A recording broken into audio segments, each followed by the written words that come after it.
Let me ask you this: if you had to consider Luka a point guard, where would you put him on this list? If I had to, he'd be like 5 or 6. You're sick. Jesus You're Christ. sick, bro. You're sick. Yeah, hey. Welcome back, ladies and gentlemen. It is HoopTalk, the podcast. This is episode 14. And once again, we appreciate you guys for tuning in. We appreciate you guys for stopping by. If you haven't already, make sure you hit that subscribe button and make sure you share with all your friends and family. All right? We got a lot going on when it comes to the basketball community at all levels. So we're going to go ahead and talk a lot of shit today. All right? So check up and let's hoop talk. First thing on our list for today. First thing on our list for today. On my way here, I finally got a chance to listen to Jaylen Brown's new song. Okay. So that, of course, is going to be our first topic of the day. I forget when he released it, but it was pretty recent. He released this song. It was just on Thursday or Friday. Yeah, I'm gonna call it false advertisement because they definitely painted it as he made some sort of diss track or whatever, and that was not what it was whatsoever. The entire album was like for his girl, for Kaiser. It was an album? Or a song. Oh, I was about to say, I only heard one song. I was about to say. I'm not going to lie, the song was so mid. I haven't gave it a second replay. Bro, it's terrible. It's terrible. Well, no, not terrible. I'm sure there's people that like it. I'm just saying it's not for me. I'll tell you that much. Let a better drop. Crying. It's like a love song, right? That's pretty much what it is. Yeah, it was like not. Some Marvin Gaye. Who had a better first drop, Shaq or Shaq. Jaylen Brown? Shaq. What was Shaq's first? I never really heard Shaq's music like that. What was Shaq's first drop? Man, I just was throwing shit. Kobe's first drop was the worst. Kobe did rap. Bro, Kobe has a whole album. Is it the one where he like a feature on a song, right? Is that what you're talking about? No, he had his own song. Oh, really? Yeah, he had an album. I never heard not that. a song. He had an album. That's crazy. We have to rank NBA rappers one episode. Damian Lillard's number one. Lillard, Miles Bridges. Oh, Shumpert, you sleep. Yeah, Shumpert is good. I forgot you did actually. Yeah, Shumpert really is really good. I like Shumpert a lot actually. He did really good on that song with his ex-wife. What's her name? Taylor? Yeah, he did. Yeah, he did. Oh, what's the name too. of that song? Well, they probably have multiple songs though. I only know them by one song though. Damn, what's the name of that song? I don't know, but I know what you're talking about though. Yeah, I think I it's just their don't only. know the name of it. I think it's their only hit, I believe. But yeah, Shumpert's good. I like Damian Lillard. Damian Lillard, "Loyal to the Soil." I love that song. Really? That's one of my favorite songs. They took that out of the album. You guys remember that era? Yeah. No. Yeah, they took it out of the album because that was when Lil Wayne was beefing with Birdman. And Birdman didn't clear for that song to be put on the album, and they took it out that album. Wow. So you can't find it on Apple Yeah, Music? I think maybe they fixed it. I think possibly. I haven't heard it in a really long time, so I guess we would have to kind of confirm that. But they did take it out for a little while because I remember I was really upset because that was actually one of my favorite songs. I gotta take a listen. I haven't listened. Random to it yet. fact about myself: Lil Wayne is my favorite rapper of all time.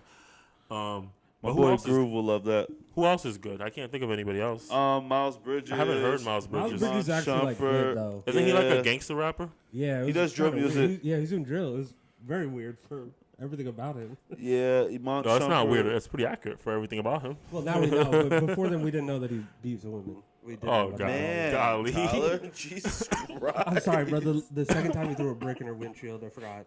He didn't beat her. I'm sorry. That went sideways pretty quick. My That's bad. crazy. Did Swaggy P rap? I think Swaggy P. I never I heard. wouldn't doubt it. I never heard of him rapping. LeBron James has a Lonzo song. is Lonzo good? I KD. Lonzo only has KD. freestyle. KD's not bad. Yeah, he's not bad released at like all. a song or two here He and actually there. released a song with Larry June recently. Like this Yeah, he year. recently just did Yeah. a song. Yeah, Shout out to Larry He's June. not- Marvin Bagley. I haven't heard. I think I have Yeah, heard. I yeah. haven't heard his He was music. better at rapping than he was at basketball. I haven't. That's not hard to do. He's probably a better anything than he is a better basketball He's a player. better long jumper. I believe it. But I haven't heard a lot of these rappers, honestly. I think that's gonna be our homework for next week. Let's come up with a ranking top 10 NBA rappers. Of all Okay. time. I haven't like heard any of them. So if you guys have anybody in the comments, drop the names. Who do you think is the best NBA rapper out right now? My vote is Damian Lillard because he's the only one I've actually listened to. Do you count Little Dicky? He is technically on the Sixers, according to Oh, because ownership. man, I mean, Bro. legally, I guess that counts. Yeah, so I'm putting Lil Dicky can rap, low key. Yeah. I'm not gonna segue He can into also that. act. Yes, I don't want to segue into that because I love that show. Let me move on to the next topic, or else I'm gonna get on that forever. But that show, Dave, highly recommended. Y'all go watch I'm gonna it. check it out. It's Is it on Hulu? made by Little Dicky. from basketball perspective, there's more happening still. Zion Williamson actually lost a lot of weight recently. Have you guys seen the pictures? Looks good. Bro, he has motivated me to lose weight finally.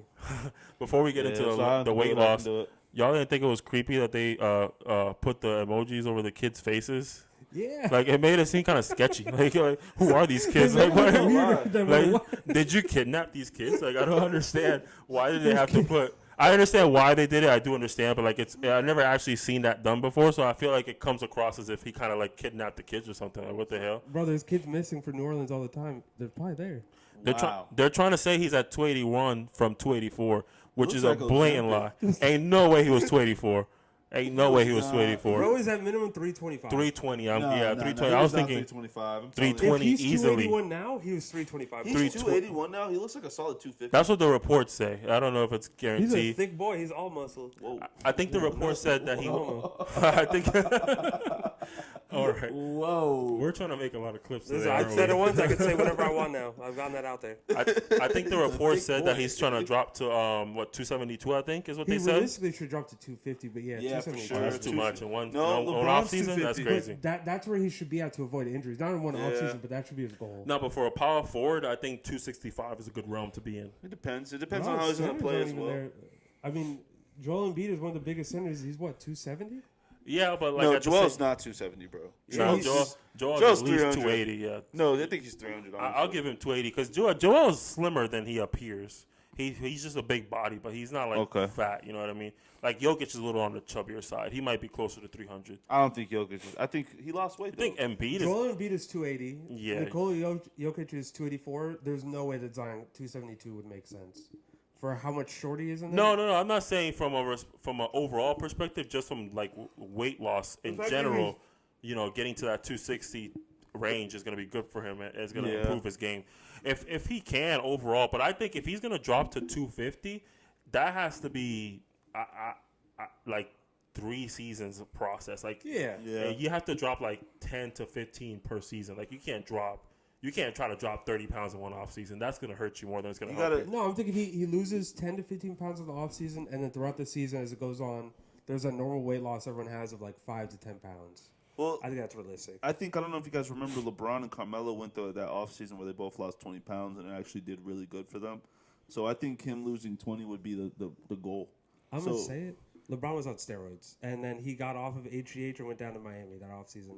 That's why he lost all the weight. No, he was on steroids in Miami. He left Miami when he went to Cleveland. You guys are notice he was away for 20 games and came back. You guys are acting like he's not on steroids right now. What do you mean? I don't think LeBron's on steroids, honestly. I am waiting for the day that we finally announce to the world that LeBron James has been on steroids. I think that they should just allow why do you guys steroids. think? Okay, we're really segueing, but why do you guys think LeBron's on steroids? It's kind of in the same realm of topics here.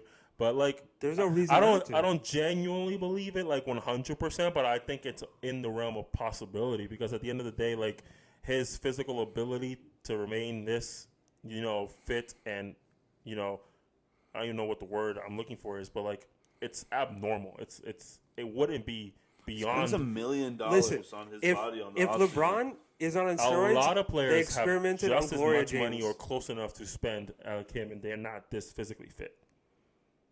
Also, I think this genetics comes into play. Genetics are. I mean, I think we don't even know who his father is. Exactly. So what genetics are we talking about? We don't know if that's talking about Nate that Thurman. we're looking at his body himself, bro. He's never injured. Let me ask you guys a question. Does steroids stop injuries from happening? Yeah, it also assists with recovery. A lot of people who get injured go on some sort of PD. I have a question though. Do you think it's more likely LeBron is on steroids or, and this is what I think it is, the super soldier serum?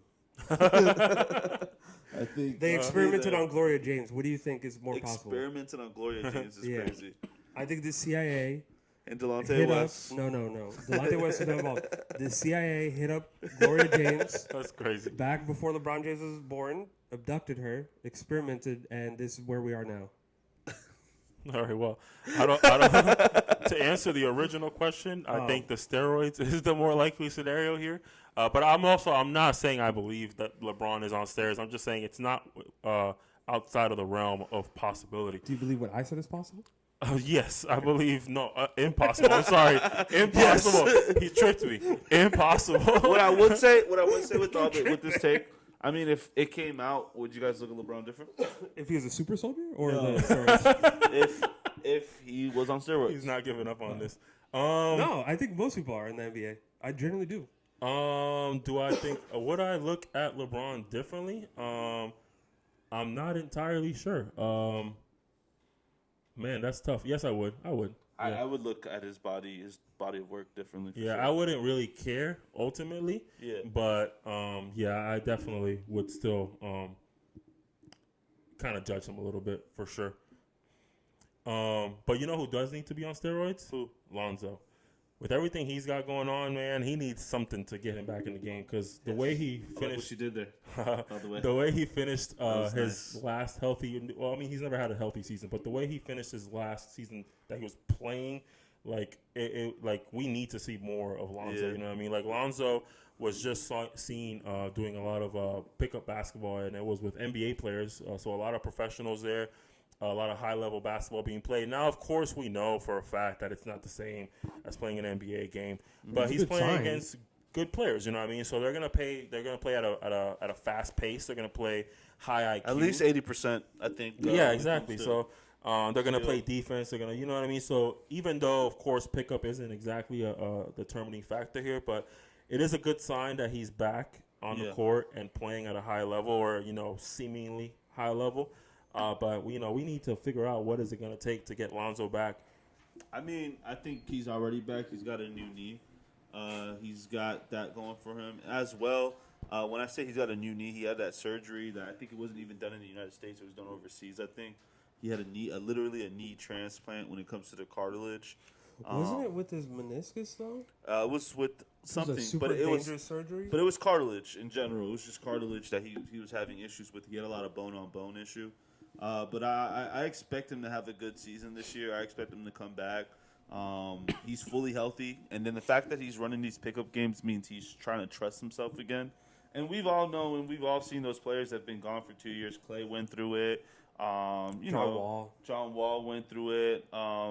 Who else? Gordon Hayward went through it. You got to take some time and try to prove yourself again. Not even just to yourself, for the player himself. So a lot of those names never actually had a chance to do it. I was about to say, none of them came back and played. That doesn't really look promising for Lonzo. It just all depends. I mean, the NBA is a business, and this business keeps moving, and he's not even a top 15 point guard anymore. So, he was the prototype at one time, So now that where the prototype is like a Ja or a Steph or a Dame, it's just like we'll see where he fits in, and is he even really a 1 anymore? Is he a 2? I think he's going to go through a lot of growing pains this year because Kobe White is their scorer. But Kobe White, to be fair, he's a 2, so it's perfect. If you have Lonzo at the 1, he's at the point guard of necessity because Io is not the point guard. He's a 2. The rumor is that Giddey's their point guard. Yeah, I forgot about Giddey. Forgot about him. The reports are saying, the reports are saying that they're trying to put Giddey at the 1. I trust to have Giddey more than I trust Lonzo because of injury. Legitimate 1, not just play him at the 2 as a ball handler, but an actual you are the starting point guard. I mean, Lonzo off the bench wouldn't be bad, and I think Lonzo can work his way to starting because he's be a better defender than Giddey and a better rebounder.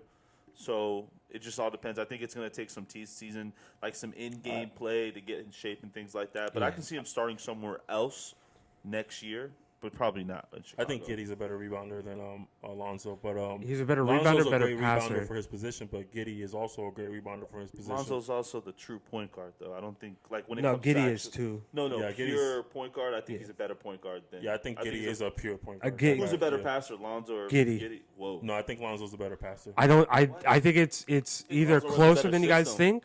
Or no, it's closer for sure, but I think it's Lonzo. Lonzo's got a way. It's a close race. Giddey is very underrated. Giddey went through a lot of negativity, which has made people believe that his game isn't what it actually is. But Giddey is actually far better than what the world is making it out to be. The only downside he has is shooting. That's it. And defense. And that was only this season that just passed. Wasn't he a better shooter in the previous season? He was a better, but he's never been a shooter. Coming into the league, even in Australia, that's what we knew about Giddey. He was not going to be a shooter. Never was a shooter. He could develop into it. It's always possible. Look at Lonzo, bro. Lonzo came in at 28%. Last time he played 40%. Now Lonzo made a comment saying that he believed that for a certain stretch of that last year in Chicago where he was actually playing, he felt like there was a stretch of time where he was the best point guard in the NBA. It depends how you look at it. I think he was at one point. I don't think he was the best point guard, but I think he was a top 5 point guard at one point. Would you say in that stretch? Now I don't have the specific dates off the top of my head, but It would be his first season with do Chicago. we really believe? No, it was the last time he would have played with them, so it would have been like his second season there, I believe. Okay. But like, do we truly believe that there's ever a stretch Lonzo have put together where he's a top 5 point guard in the NBA? I don't think top 5. Either. That's what I'm saying. Top 5 two-way point guard in the NBA. But that's a lot of that's yeah, but that's very a lot you're specific. putting him in a box. Yeah, You're yeah, putting that's him in a very box. specific. But I mean, when it comes to combo guards, I think he was one. I think Drew Holiday and then Lonzo. That's how I view him. I view him in that Drew Holiday realm where he can disrupt the game.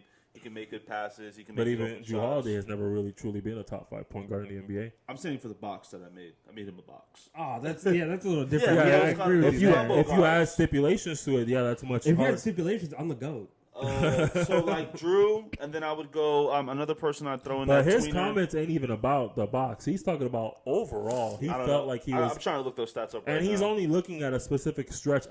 When I saw the comment, I looked at the numbers, and yes, his numbers were good from a Lonzo perspective, but like, ain't no way there was not 5 or possibly 10 point guards in the league. Maybe not 10. 10 might be an exaggeration. I don't think there's been a time where he's been better than De'Aaron Fox, for example. I don't think there's been a time where he's been better than Damian Lillard, Kyrie. I can say for that stretch of time, there's a possibility that he played better than someone like De'Aaron Fox. But like, there's so many elite point guards in the NBA. Like, there's no way that you played better than all of them during that stretch. Like, Lonzo wasn't even getting like Player of the Week or Player of the Month type of things. You know what I mean? So like, if you weren't even getting that, which of course that incorporates all players, not just point guards, but still, you know what I mean? Point guard is the premier position, though. Like 9 out of 10 times, And it I is a point guard winning. I love Lonzo. Like, I have nothing against Lonzo. He's actually one of my favorite players. I had very high hopes, and you know, I'm always going to support anybody that got drafted by the Lakers. But I think he was stretching it. I don't think he was genuinely top 5, or he said he was the best. I don't even think he was a top 5 point guard for any stretch of his career. Now, was he phenomenal? Yes. And if we can get that Lonzo back, man, I think the league, a lot of teams in the league could really use him. Guard, he was up there with C.J. McCollum. He was up there with Drew Holiday. He's up there with Tyrese Maxey. Like, he's just a combo guard. I don't think he's a true point guard anymore. And I think he can guard your best perimeter defender. But, like, Has to be that. let me see. It's a 5-game stretch where he averaged 18. That's his highest. He was a triple-double threat as 18, well. 18, 5, and 5. But, like, this is a new NBA, so we got to see where he's going to fit in. And It's how not he's even gonna fit enough. in. Like 5 and 5, like Yeah. that's great in Off the general. bench. But like best player, like come on. Nah. Let me give him a little bit better one. This is 14, 5, and 5 for longer. What was his defense, though? What was his defense stats? Defensively, I know we can't say it. Defensively, I know he was always great. Like, that's always been his I thing. think that's what he's accumulating all together, though. He's trying to take his defense, and his offense is just subpar. Yeah, that's. I could say around that time he might have been the best guard defender. I could say that. I don't think that's crazy. He's known for that. That's what Yeah. I mean. Since he came in the league, he's known as a pretty good. He could have been at the top of the list, but I don't think he's number 1. I think I think I think he's ever been a number better 2. defender than I- Ben Simmons, and Ben Simmons is a 1 to me. yeah, in that era, I don't think he would have been a better defender. Well, than in Ben that era, it Simmons. was Ben, Drew, and Lonzo. We could say that, right? But that's fair. But he's not better than either of those two. Was it? I and think. Kawhi. I think if we're talking about point guards in that era, it would have been Ben, Drew, and Marcus Smart. It wouldn't have been Alex Lonzo. Caruso also. Was a Yeah, better Alex defender. Caruso was. He wasn't also even a better starting defender. though. He was coming off the bench. That But that's doesn't the mean thing. anything. He's still winning all defensive Marcus Smart wasn't awards, either. So Not- it don't So even Marcus matter. Smart was their head of the snake. He was starting. But Caruso's still a multiple time all defense. He was all defensive first team this year. You know what I mean? DeJounte Murray, if you want to count him. So I mean, it sounds like I'm knocking Lonzo, and that's not really my intention. But I'm just saying, sometimes these players got to really come back down to earth. You know what I mean? Confidence is key, though. Confidence is key. So all power to Lonzo. Another player that has a lot of confidence too, that has been in the headlines this past week is Anthony Edwards. I think we all know he's full of himself. Anthony Edwards recently made some comments. He believes. Or he mentioned that he does not really or did not really watch a lot of 90s and 80s basketball. Which I don't blame him. Which makes sense because he was probably born in the year 2000, 2001, something like that. So Yeah, he does not care about any of that stuff. it makes perfect sense. But he did make some comments that the skill level was not really all that back then. He mentioned specifically guys like Kobe and LeBron. I mean, Kobe and Jordan were primarily the guys who would be recognized as actual skillful players, whatever the case is. And the interview that he was on, it didn't really drag on enough for him to really elaborate what he was saying. So, of course, there's probably more to what he was saying. But because, that was a segue for them, they kind of wrapped it up and went to something else. Now it comes across as he's kind of hating on the skill level of the 90s and 80s. There's additional comments made by other legends as well, but I want to kind of tackle Anthony Edwards first. I kind of disagree with him. I do not believe the skill level was as bad as he made it seem by mentioning guys like Jordan. I think a lot of players in the league were pretty skilled. Like Tim Hardaway was a very skilled player. Hakeem Olajuwon was a very skilled player. They were far in between, though. Not like it is now, and I think that's what he's trying to Yeah, but the skill level was there. It's not like what Hakeem Olajuwon did back then. If he did it now, he would dominate the same. Like, his skill set would translate. It'd be like Embiid. It'd be just like Embiid. He's a generational talent. Can we say Hakeem Olajuwon's a Yeah, generational yeah, talent? yeah. So But guys a like generational talent in any era you put him on, he's going to compete. LeBron, Shaq, Curry, Magic Johnson, like those are. But my point is, there was plenty of skilled players. Like, You can only be as skilled as your peers. That's the thing. So they were skilled. They were skilled compared to their competition in the era.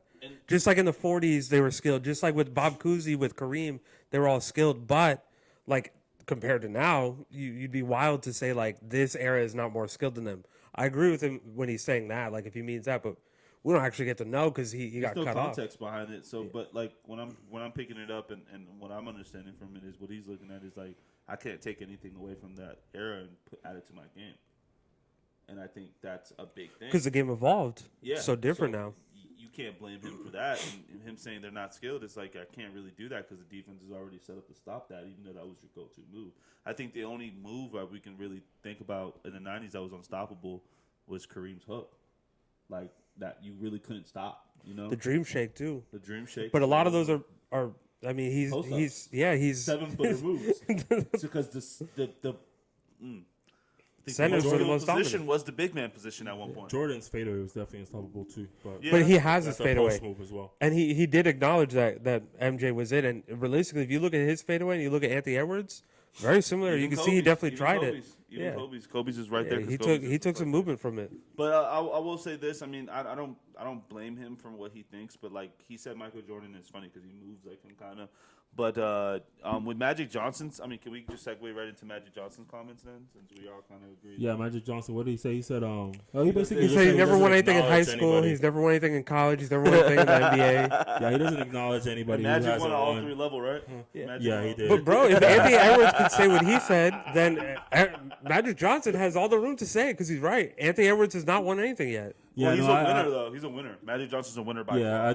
But Anthony Edwards is not yet. I respect Magic Johnson's comments because at the end of the day, it's facts. You know what I mean? Like, yeah, you can say whatever you want to say, but regardless of what you believe, if you're so skilled, why haven't you won at your level? You know what I mean? True. He didn't win in college. He's not won anything in the NBA. He's still young, so that's still, to be determined. And he's one of my favorite players. And I believe he most probably exciting. didn't win anything in high school. I mean, he likely did, just because high school is such a big spectrum, but...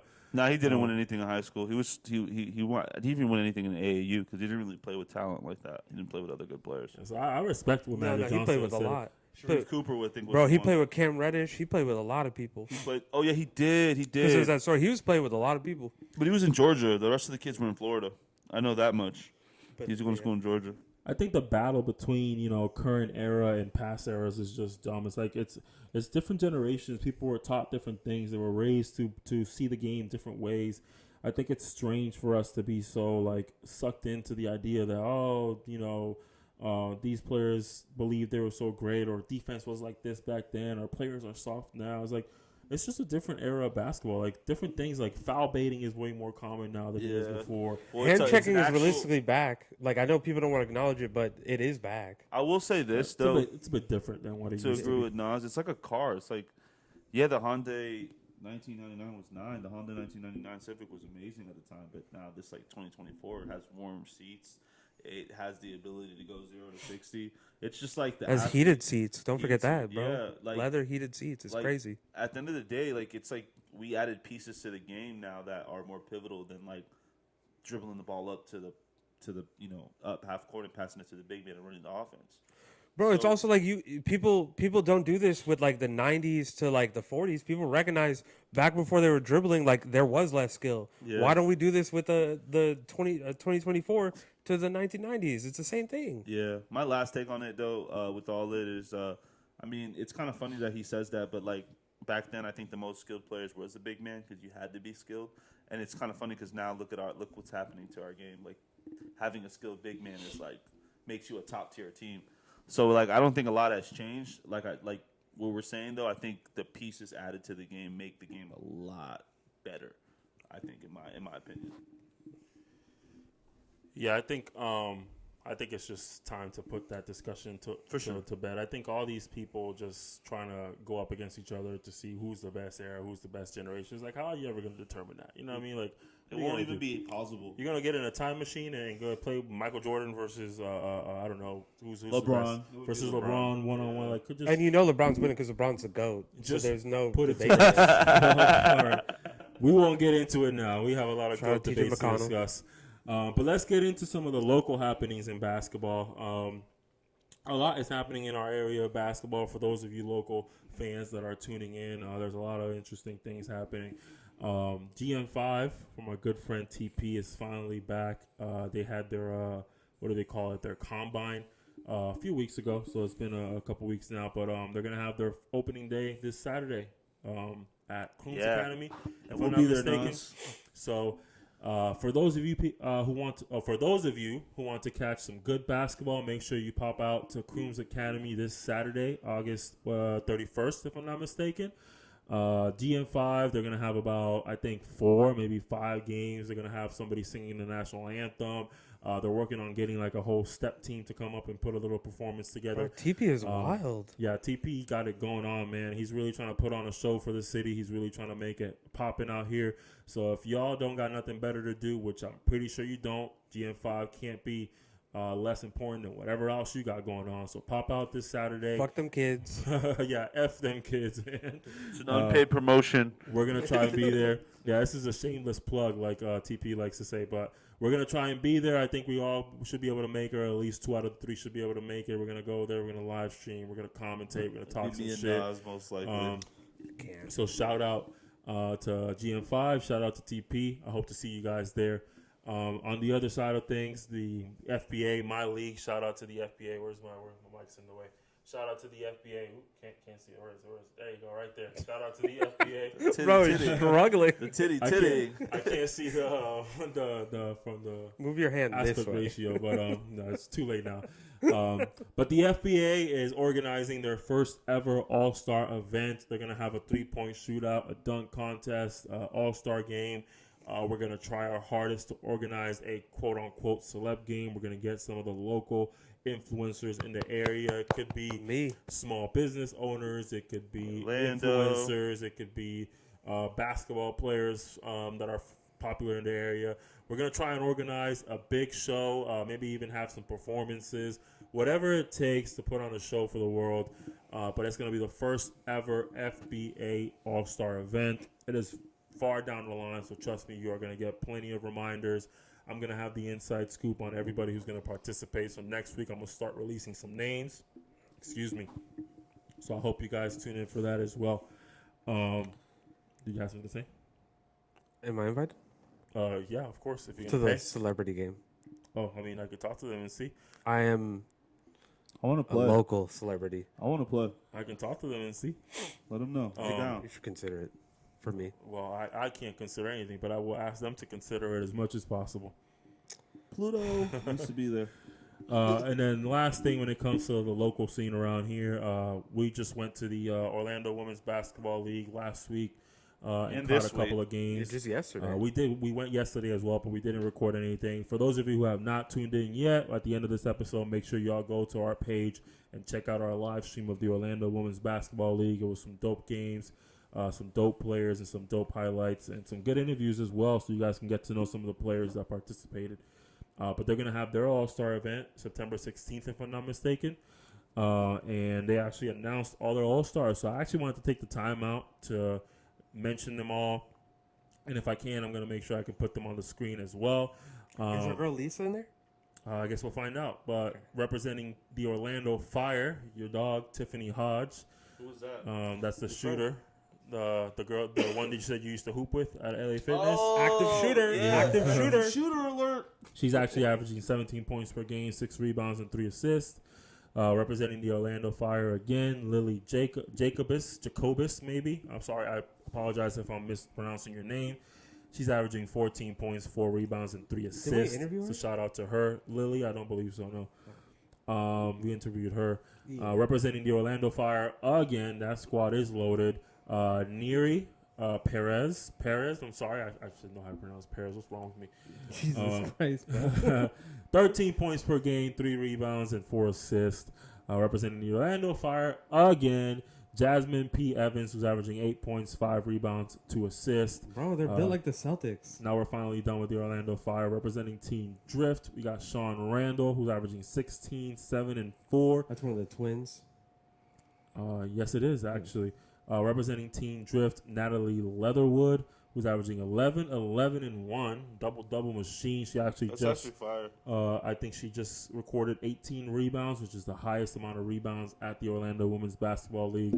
So shout out to Natalie Leatherwood. Representing Team Drift, she is a bucket. Anna German. Bro, she hit She's a a half-court bucket. buzzer beater. Yeah, her. That was wild. Yeah, Anna German, she is a bucket. She plays hard. She has high IQ. I love watching her play. The half-court buzzer beater, we were crazy. Who was the girl that was playing against him? The one that was doing the step backs. That's I'm not sure. I She's didn't on see the- her name another on here. different- I don't know if she would be because I think she's outside of the league. I think she's part of the teams that came from outside. Okay. But Anna German, back to her. Shout out to her for making the All-Star game. 14 points, 6 rebounds, and 4 assists. Representing BBL Jubble, name is crazy but catchy. AB Reeves, we talked about her a lot last week when we were watching. 15 points, 6 rebounds, and 3 assists. We interviewed her too, actually. Representing BBL Jubble again. Shania Meertens, I want to say. Again, I apologize if I mispronounce anybody's name. She's averaging 13, 8, and 5. That's a really good stat line right there. BBL Jubble, once again, we got Nashley Zayas, averaging 11, 5, and 4. Representing Team Aces, we got Mariah Knox, 7, 9, and 3. That's 7 points, 9 rebounds, 3 assists. Representing Team Aces, Juliana Milan with 10 points per game, 5 rebounds, and 2 assists. Representing Team Black Mamba, we got Jaslyn Drake with 15 rebounds, 15 points per game. That'll be crazy. 15 We got rebounds. Dennis Rodman in the league? 15 points per game, 5 rebounds, and 2 assists. Almost done here. Got a couple more. I think this should be her. Representing the Eagles, Milani Vitella. That's her, isn't it? You sure? No, she didn't play like that her. game. Oh, okay, so it's 4. She's a dog too. Milani Vitella, she's averaging 14 points per game, 5.5 rebounds, 2 assists. From Team Sparks, we got Keishla Rivera, which is 7 points, 3 rebounds, 3 assists. From Team Sparks, we got Rachel Viana, averaging 10 points, 6.5 rebounds, 2 assists. And then the 2 coaches for the teams would be Coach Lisa, which we talked to her. Shout out. The OG. Lisa Jean. 25 years of coaching experience, Popka Middle School, Gateway High School, YMCA, Special Olympics, FBVA, Youth Basketball, and more. And then on the other side, we got Coach Ebony Liddell, who has 10 years of experience coaching, head girls coach for Forest Lake Education Center, McLennan Community College, Keene, Texas Middle School, and more. So shout out to everybody from the Orlando Women's Basketball League who made the All-Star game. I am definitely going to be in there. I'm definitely going to be tapped in. And hopefully we can organize another live stream. Yeah. If they will allow us, if they will have us, we'll be more than happy to show up. So if you guys missed any of those numbers, any of those names, feel free to rewind. Let us know who do you think is going to get that All-Star MVP based on those stats that I laid out If for you're you in guys. Orlando, especially in the Winter Park area, make sure you tune in. Show out. Yeah. Come see us. We'll do autographs. Not yet, Tyler. Not yet. 3 more years. I will. Shoot. I sell them. I'll do some autographs. I'll Yeah. sign some babies. I'll sign some Signing babies is foreheads. crazy. I'll sign whatever. Listen, once you sign a baby, that's how you know you've made it. That's how you know. That's my goal number 1. That's on my bucket list. I'm gonna sign my own baby. Does that count? Yeah, have another Would you one. also let me sign the league? No, I would not. That's so allow rude. you to. You don't think I'm famous enough for that? No, I do not. Nope, not yet. But Not yet, on to not our yet. next topic. We are going to have our long-awaited redraft of 2019. It's going to be a very entertaining debate here to decide who can actually draft the best team or who drafted the best team or who can convince everybody else to draft the correct players, because we have 3 different people here with 3 different drafts, and we're going to have to debate with each other who are we going to draft? Were you going to say something? Yeah, I did it for the top 10 point guards. Oh, Lord. So, yeah. All right, well, here we go. All right, so. I'll be the blind eye. I could be the deciding factor between you and Tyler. I and guess, I'll just be the plus I one. guess we'll do it that way. Yeah, it'll be easier. So here we go. We're going to do a 2019 NBA redraft. For those of you who may not remember, this is the... somebody else. Hopefully, yeah, I can. For those of you who don't remember, this is the... Where is it? Let me see. Where's my draft? This is the Zion and Ja Morant draft. So let's go. We're only going to draft the lottery. We're going to debate with each other who we believe should be the best player available to draft. We are not considering teams. We are simply just drafting based on best available player. Essentially, we're ranking the top 14 players from that draft. Pretty much. That's essentially what we're doing. Unless it's a situation where, like, we're kind of confused. They go to a team where maybe they wouldn't fit at all.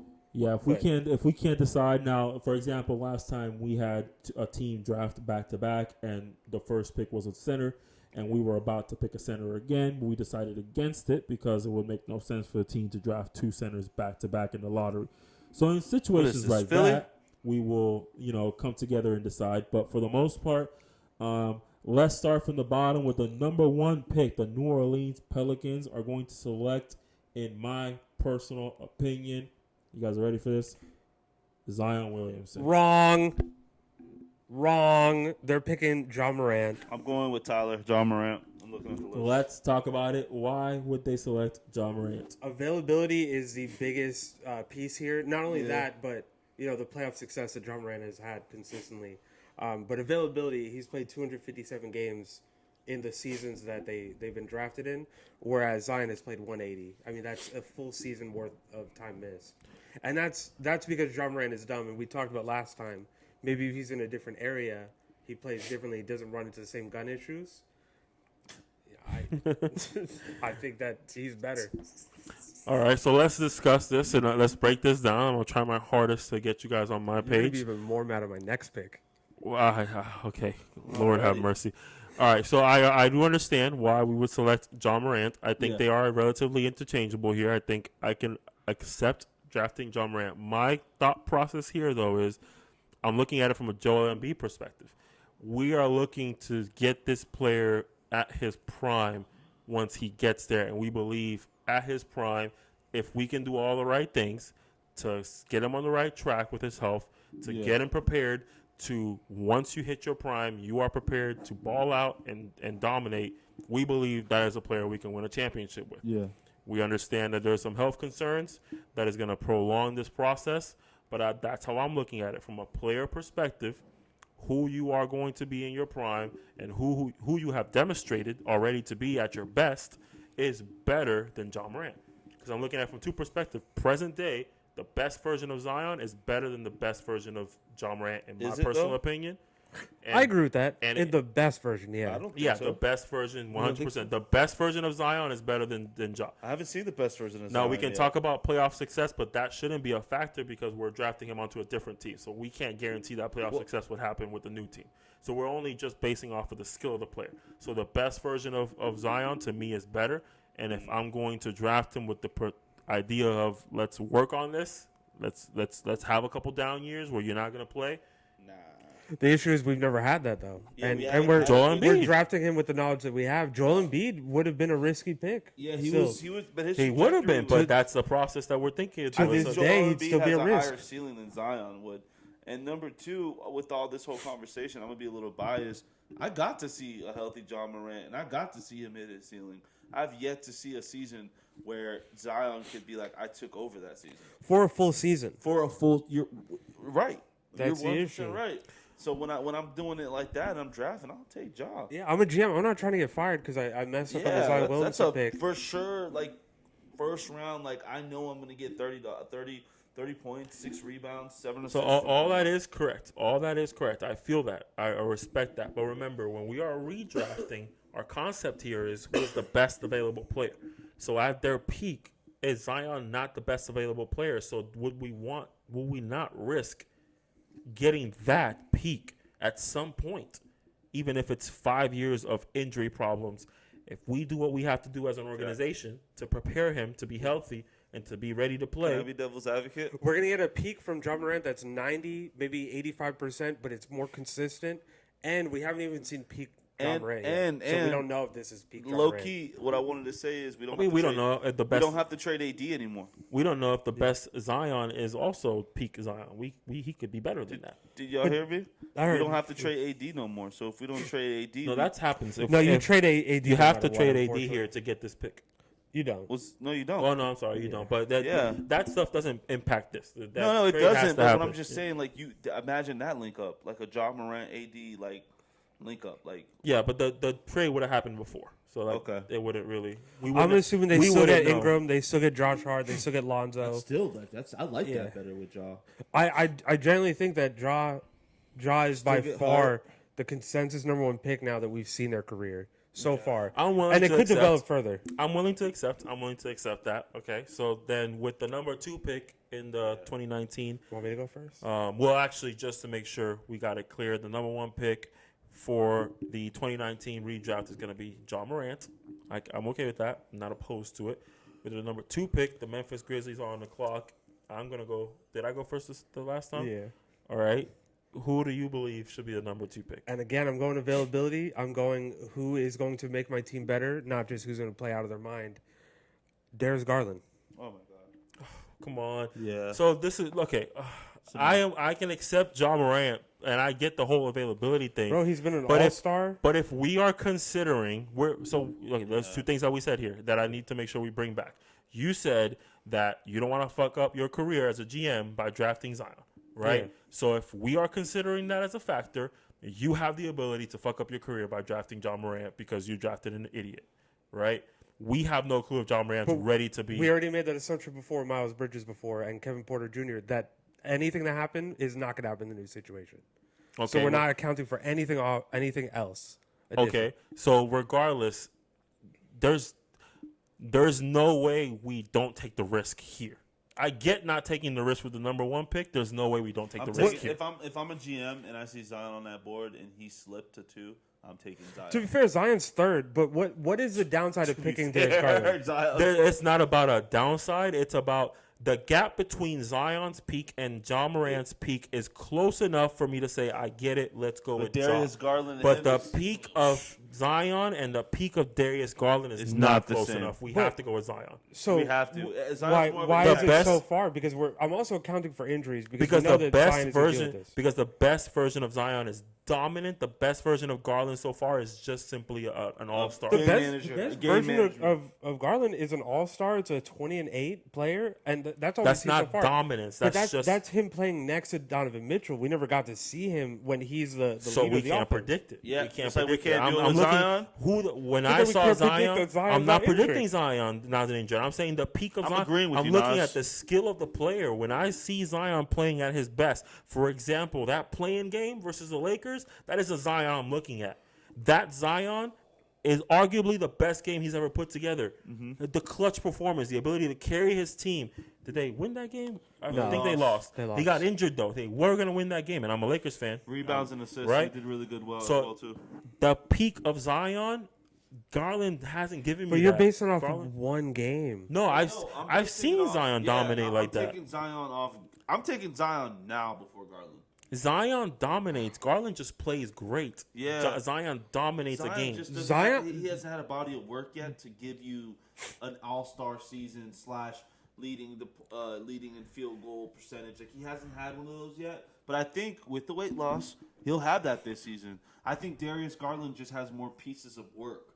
He has like I'll say it like this: like Zion has a lot of singles, Darius has like more albums. So like at the end of the And day, that's what I'm looking for. I'm building a team around whoever still, I'm picking. I'm taking It this is. muscle. I'm We've taking the seen single. what a team around Darius Garland looks like because we saw the Cavs even before they got Donovan Mitchell. They were already in the playoffs long before Zion ever was. I'll take 2 pop songs over a mid album any day of the week. But how many? So let's think about this. But aren't we drafting the best available player? The Is best it not available player obvious is Zion Zion. is the best available Availability agreeing with, is the thing No, here. available, man. You know what I mean? No, Available no. on the draft board. But that's what I'm saying though. We're talking about best available player. availability matters in that, and availability is not there for Zion. The risk is enough. Garland is just not great enough for me to. I have to accept it. There's two people that disagree. I don't agree with what you're saying. No, I can't do it. He's just not available enough for me, and we don't even know, just because of weight loss, we don't even know how badly the injuries have been where how much they're affecting him this season. And haven't we agreed in the past that Garland's not a true number one option, possibly not even a number two? I agree with that. Right. So Zion, at the very least, can be a real number two option. At the very least, It's a lot of can be's though. It's a lot of can be. I don't think Garland can. So like that's the difference maker right there for me. But I acknowledge that. But it's a lot of can. What can Zion become? I'm He hasn't become it yet though. I'm not drafting potentially my third best player with my second pick in the draft. I'll pick you with the 20th pick. I'll pick you in the second round. I'm not picking you in the second pick of a draft. Darius Garland's easily the second best player on the team that wins the championship. I guarantee it. Disagree. No, I guarantee it. Either way, the vote has probably been the fourth decided. best player. The vote. That's a different discussion that will get us into a rabbit hole. The vote has been decided. With the second pick, the Memphis Grizzlies will end up selecting Zion Williamson. And now the New York Knicks are on the clock. Now, in my opinion, Darius Garland goes here. I agree because Yeah. So I mean, it fits. Yeah. I think he's the best available player on the draft at this point. And I was super high on Darius Garland on draft day. I will say I have nothing against him. Do you remember how highly I was on him? Yeah, I truly do believe Zion is just a better player overall. But either way, with the fourth pick, so with the third pick, the New York Knicks are going to select Darius Garland. With the fourth pick, the Los Angeles Lakers are on the clock. I don't know how much of a factor this is, but this pick does go to New Orleans, which is then traded to Atlanta. So realistically, Atlanta is going to get the player we draft here. Don't know how much that matters. I believe Tyler Hero is the best available player. I mean, I'm going to be the little fork in the mud, but I think P.J. Washington over Tyler Hero. That high? Are you sick? No way. P.J. Washington almost didn't make my list. Wow. Yeah, he's low. With the fourth pick, you're drafting your potential top three best player. That's where you're trying to get here. Hold on. If he's not your top three best player, you flopped in the draft. I would pick Nick Claxton over PJ. That's what I was just about to say. I would go with Nick Claxton or Jalen McDaniels. Over Tyler, though? Jalen McDaniels is the starting small forward. Jalen McDaniels not even on my list, but we'll get to that eventually. He is on my list. Forward on the Timberwolves, right? Yeah. Yes. He's pretty decent. I mean, all right, Aren't we talking about Tyler Hero though? Tyler Hero's nice. Tyler Hero, The sixth man of the year? Tyler Hero. Okay, I'll continue. Yeah, Tyler I didn't Hero. get to make this list, so I'm literally looking through it, trying to fight with you guys. Pretty much. So with the fourth pick, I'm literally looking through it to fight it through with you redraft, guys. the Los Angeles Lakers select Tyler Hero, which is traded to New Orleans and then traded to Atlanta. So welcome to Atlanta, Tyler. Yeah, I'm not even going to worry about the teams unless it's like a team picks twice in the draft. I wrote it down, so I figured It's a good one, put it though. out there. I still think that would actually work, though. Yeah, in Atlanta, it probably would because they just got Trae Young the year before. Yeah. Technically not by our standards, but you know what I mean. Yeah. But with the number 5 pick, the Cleveland Cavaliers are on the clock, and in my who do you want to go first? I just did Tyler Hero. No, yeah, I'll go. So in this case, they haven't got Jared Allen yet, so I'm not going to worry about that. Nick Claxton. Yeah, I also have Nick Claxton on the board as well. Same. I'm not. This is kind of a weak draft class. It's strong if you think about it. It's strong with supporting cast players. Yeah, it's a lot of Robin. Not a lot of generational talents are going to come out. There is one coming up very soon, though. Okay. He should just have been drafted much sooner then. Improved yet to the point. All right. So with the number 5 pick, Cleveland is going to select Nick Claxton in our redraft. With the number 6 pick, Phoenix is on the board, who they end up trading this to Minnesota, if that matters to anybody. I have Keldon Johnson on the clock here, but I am already willing to move this to a different spot, though. I will say that. I have R.J. Barrett. Yeah, I'll take R.J. Barrett. What the fudge? What was You have Keldon Johnson? I don't have Keldon Johnson on my list. I'm not going to lie. I'm not willing to argue. What? No way. Okay, well, it's fine. We'll get there. Oh, my God. There's no way. But that's fine. I don't have to argue that one. I can accept that one. But then Keldon Johnson now becomes my best available player for the rest of this draft because you don't have him. So this okay. That's fine. I can accept R.J. Barrett over Keldon Johnson. I'm okay with that. So with the 6th pick, Phoenix Suns are going to select Keldon Johnson. I'm sorry, R.J. Barrett. My bad. That's right. With the 7th pick, the Chicago Bulls. Now, in my opinion, I would have said Keldon Johnson, but looking over my list, I'm going to change my mind. I'm going to say Naz Reid. Me too. Okay. Nas Reed was in this. This is how I was He talking was about the generation. undrafted. That's why I was telling you to check the undrafted list. I was talking about the generational talents. That's what I'm talking about. That's why I knew that's what you were talking about. Is it Nas? Yeah. So with the 7th pick, the Chicago Bulls are going to end up with Nas Reed. With the 8th pick, the Atlanta Hawks are going to trade this to New Orleans, and I believe at this point they should be selecting Keldon Johnson. You know, originally I had Kobe White, but looking at the rest of the draft, You don't think Keldon Johnson is better than the players left? that's why I said looking at the rest of this draft, I'm gonna put Keldon Johnson. Oh, thank goodness. This is going a lot smoother than I expected it to. I mean, I'm gonna throw a wrench in a second. Oh, God. I'm reorganizing something. hold on. You already got outvoted, so realistically, it don't even matter. Yeah, it doesn't. But My pick is there anyway, though, so it didn't matter.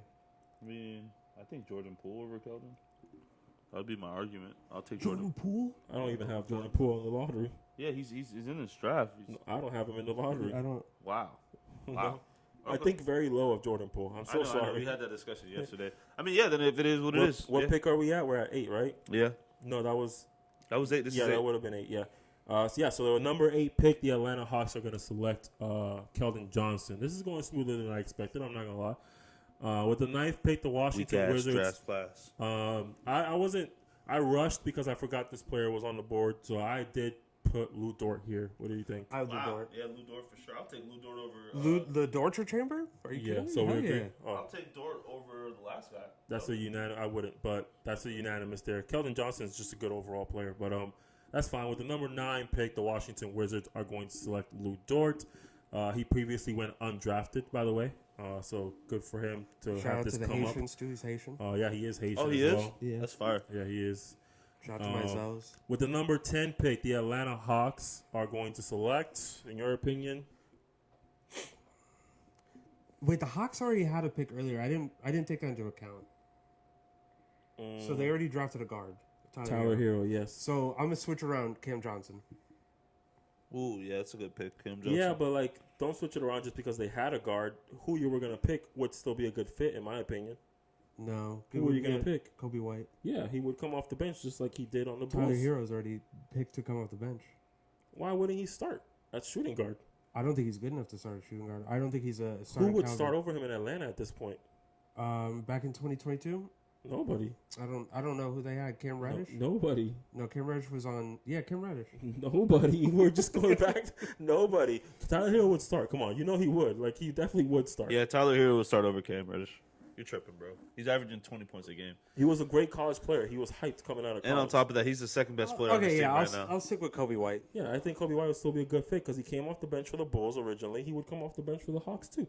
So that's my opinion as well. With the 10th pick, the Atlanta Hawks would select Kobe White. I think he's the best available player on the board right now. Yeah. Do you agree, Orlando? Yes, I agree. Yeah, I agree. I've been agreed. I was just waiting for y'all to be done.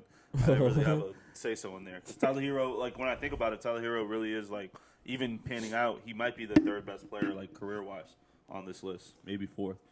I'd say fourth. Yeah, When I'd we're say talking fourth. about numbers and things like that and achievements and being the Availability? second best offensive player on his team, you got to give it to him. Over time, Nas Reed could creep up there, though. But, As well. Yeah, Yeah, as he's well. getting up there already. He's number 3 right now for me. Yeah. With the 11th pick, though, the Minnesota Timberwolves will select, in my personal opinion, DeAndre Hunter. And I'm going Cam Johnson. Cam Johnson. Same. Cam Johnson's a Same 6. for who?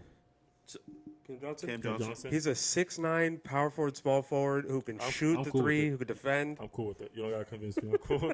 I think a lot of these players I have left are pretty interchangeable. I can be convinced anybody you choose is a good pick going Yeah. forward. The rest of my picks are all forwards. You mine too. So yeah, I'm cool with that. So with the 11th pick, Minnesota is going to select Cam Johnson. I agree with that. That's not my original pick, but I can understand it. With the 12th pick, the Charlotte Hornets. Funny enough, I have them drafting P.J. Washington again. I have them drafting Jaden McDaniels. Jalen. I like Jalen McDaniels. I don't agree. Why? You think Jalen McDaniels is better than? I think it's Washington? interchangeable. Actually, I'm gonna recant. I think it's very difficult. I think it's PJ. I think it's very difficult to convince me that we're going to draft primarily a defender whose scoring is still kind of developing into something. But I think remember, I'll take a coming PJ. out of college, Jalen McDaniels and his brother Jaden were not expected to even be defenders. They're expected to be Yeah, offensive but we're players. drafting them based on who we know they are right now. So Yeah. So that's what I'm saying. They're coming in with this offensive game that we're thinking of. They're still good offensive players. Like Jalen's averaging. we're drafting them who they are today. That's not- what I'm trying to right. say. He's not a bad offensive player right now. Right, but I would rather have PJ Washington's PJ's a better production. knockdown shooter. Yeah. He's a But better quarter shooter. So is And he's Jalen locking down your McDaniels. best- Yeah, but he's better shooter than Jalen. Jalen McDaniels just is very he's very streaky. It's in spurts. Like he's not really trying to be an offensive threat in most games. Like he's just trying to coast and play. There his has defense. never been a season where PJ Washington was a better shooter than Jalen McDaniels. No, I don't think PJ Washington's a better shooter in general. I Who just takes more shots? I think he overall impacts the game in more areas. I think Yeah. with DJ McDaniels, because his biggest aspect is defense, that's something you want to draft a little later on. Like you want to get somebody who's going to I agree. offensively try a little bit more I and agree. impact the game in more areas. He's more dual. What he's trying to like say with the is pick and roll situations, the pick and pops, with the offensive rebounding, with the ability to spot up in the corner. It's guarding just- the best player on the he court. provides more help as a role player. We messed this up. Anyway, Why? Jaylen was drafted in 2019. He's the one who was just on the Raptors. Jaden, the defender, was 2020. No, Jaylen is the one in. We did that wrong. Did we really? Yeah. So he should be higher up, you think? He's the next draft. Oh, wow. Okay. Oh snap! Oops. So I'm going to put PJ Washington. My He bad. is my next pick. My bad, y'all. Yup. So Jaylen, well, good. Luckily for me, I didn't put him on the list regardless. So yeah, with the number What? 12 pick, You wouldn't have Jaden? Wow. I would not. With the number 12 pick, the Charlotte Hornets are going to select PJ Washington, which was actually their original pick in the first place. He's my next pick, so it's So perfect. he was just rightfully there. With the number 13 pick, the Miami Heat, in my opinion, Cam Johnson was already selected, so I have, once again, DeAndre Hunter here. I'm going Brandon Clark. I will agree I can accept that. to go with Why are you Brandon laughing? Clark. Well, Brandon on Clark my doesn't even want a face. job. No, just I'll go accept DeAndre it. Hunter. I'll go DeAndre Hunter. But he already accepted it, so we can't go back now. Oh, you already accepted it? Yeah, I'm okay with it. DeAndre's a way better defender. DeAndre Hunter, better defender than Brandon who? Clark. Well, they do play different positions. Clark is more of a Power forward center. Hunter's whereas I feel like he's like a pure I just wing. feel like DeAndre Hunter's a better player to plug in than He is. He than doesn't Brandon need any Clark, shots. in my opinion. I think Brandon Clark's the way that the center position is working, he's a perfect small ball forward or a small ball I'll five. accept it. I'm not too upset about that one. I think like I said, everybody left in this I draft don't is have DeAndre Hunter interchangeable. on my draft board. So with the number 13 pick, then that means Miami's going to select. I forgot already. Brandon Clark. And then with the last pick in the lottery for this year, the Boston Celtics. I originally had Rui Hachimura, but because we still haven't selected him, I think DeAndre Hunter should be our last lottery pick. Conveniently, Rui. I have Rui. Yeah, I have Rui. Okay. I also have Rui, but that's because DeAndre, you guys don't want to draft him. So okay, so I guess Yeah, that's what happens. I guess we're not drafting DeAndre Hunter. I do need to take a quick after we're done. All right. Well, I guess we're not drafting DeAndre Hunter then. I guess only in the lottery. He's going 15. Yeah. So I guess that's it. Then the number 14 pick in the 2019 NBA redraft is going to be Rui Hachimura. Shout out to Rui. Some honorable mentions that unfortunately did not get drafted in the DeAndre lottery are going to get dropped. Are going to be DeAndre Hunter, as we kept going back and forth about. Jalen McDaniels. Jalen McDaniels, the Jalen that is Darius rightfully not Bailey. supposed to be drafted. Darius Baisley is nice. I forgot. Mateus Steibel. Jordan Poole, Jackson Hayes, Cam Reddish, Nikhil Alexander Walker, who I was back and forth about. I think Matisse, we'll see soon. Matisse Thybulle, Grant Williams, Kevin Nassar Porter Little. Jr., Cody Martin, and Caleb Martin. One of them did go undrafted. Caleb went undrafted. Daniel you Gafford. Daniel Gafford, Could you Max imagine your Strus, twin gets drafted and you don't? Terrence Mann. Bobo, and Terrence Mann. A lot of great I had Terrence undrafted Mann on players. mine originally, and I switched him for Rui. A lot of great undrafted players come Last out of one this is draft. Talon. I didn't even know this. Talon Horton Tucker. Tucker. He's actually not bad either. I Bum. I didn't He's even not put a it. bum. He's I not didn't a even bum. make him an honorable mention, but What? He's Taylor pretty good. Horton He had a Tucker, really good season with the Lakers. one He's year. decent. He averaged like 16.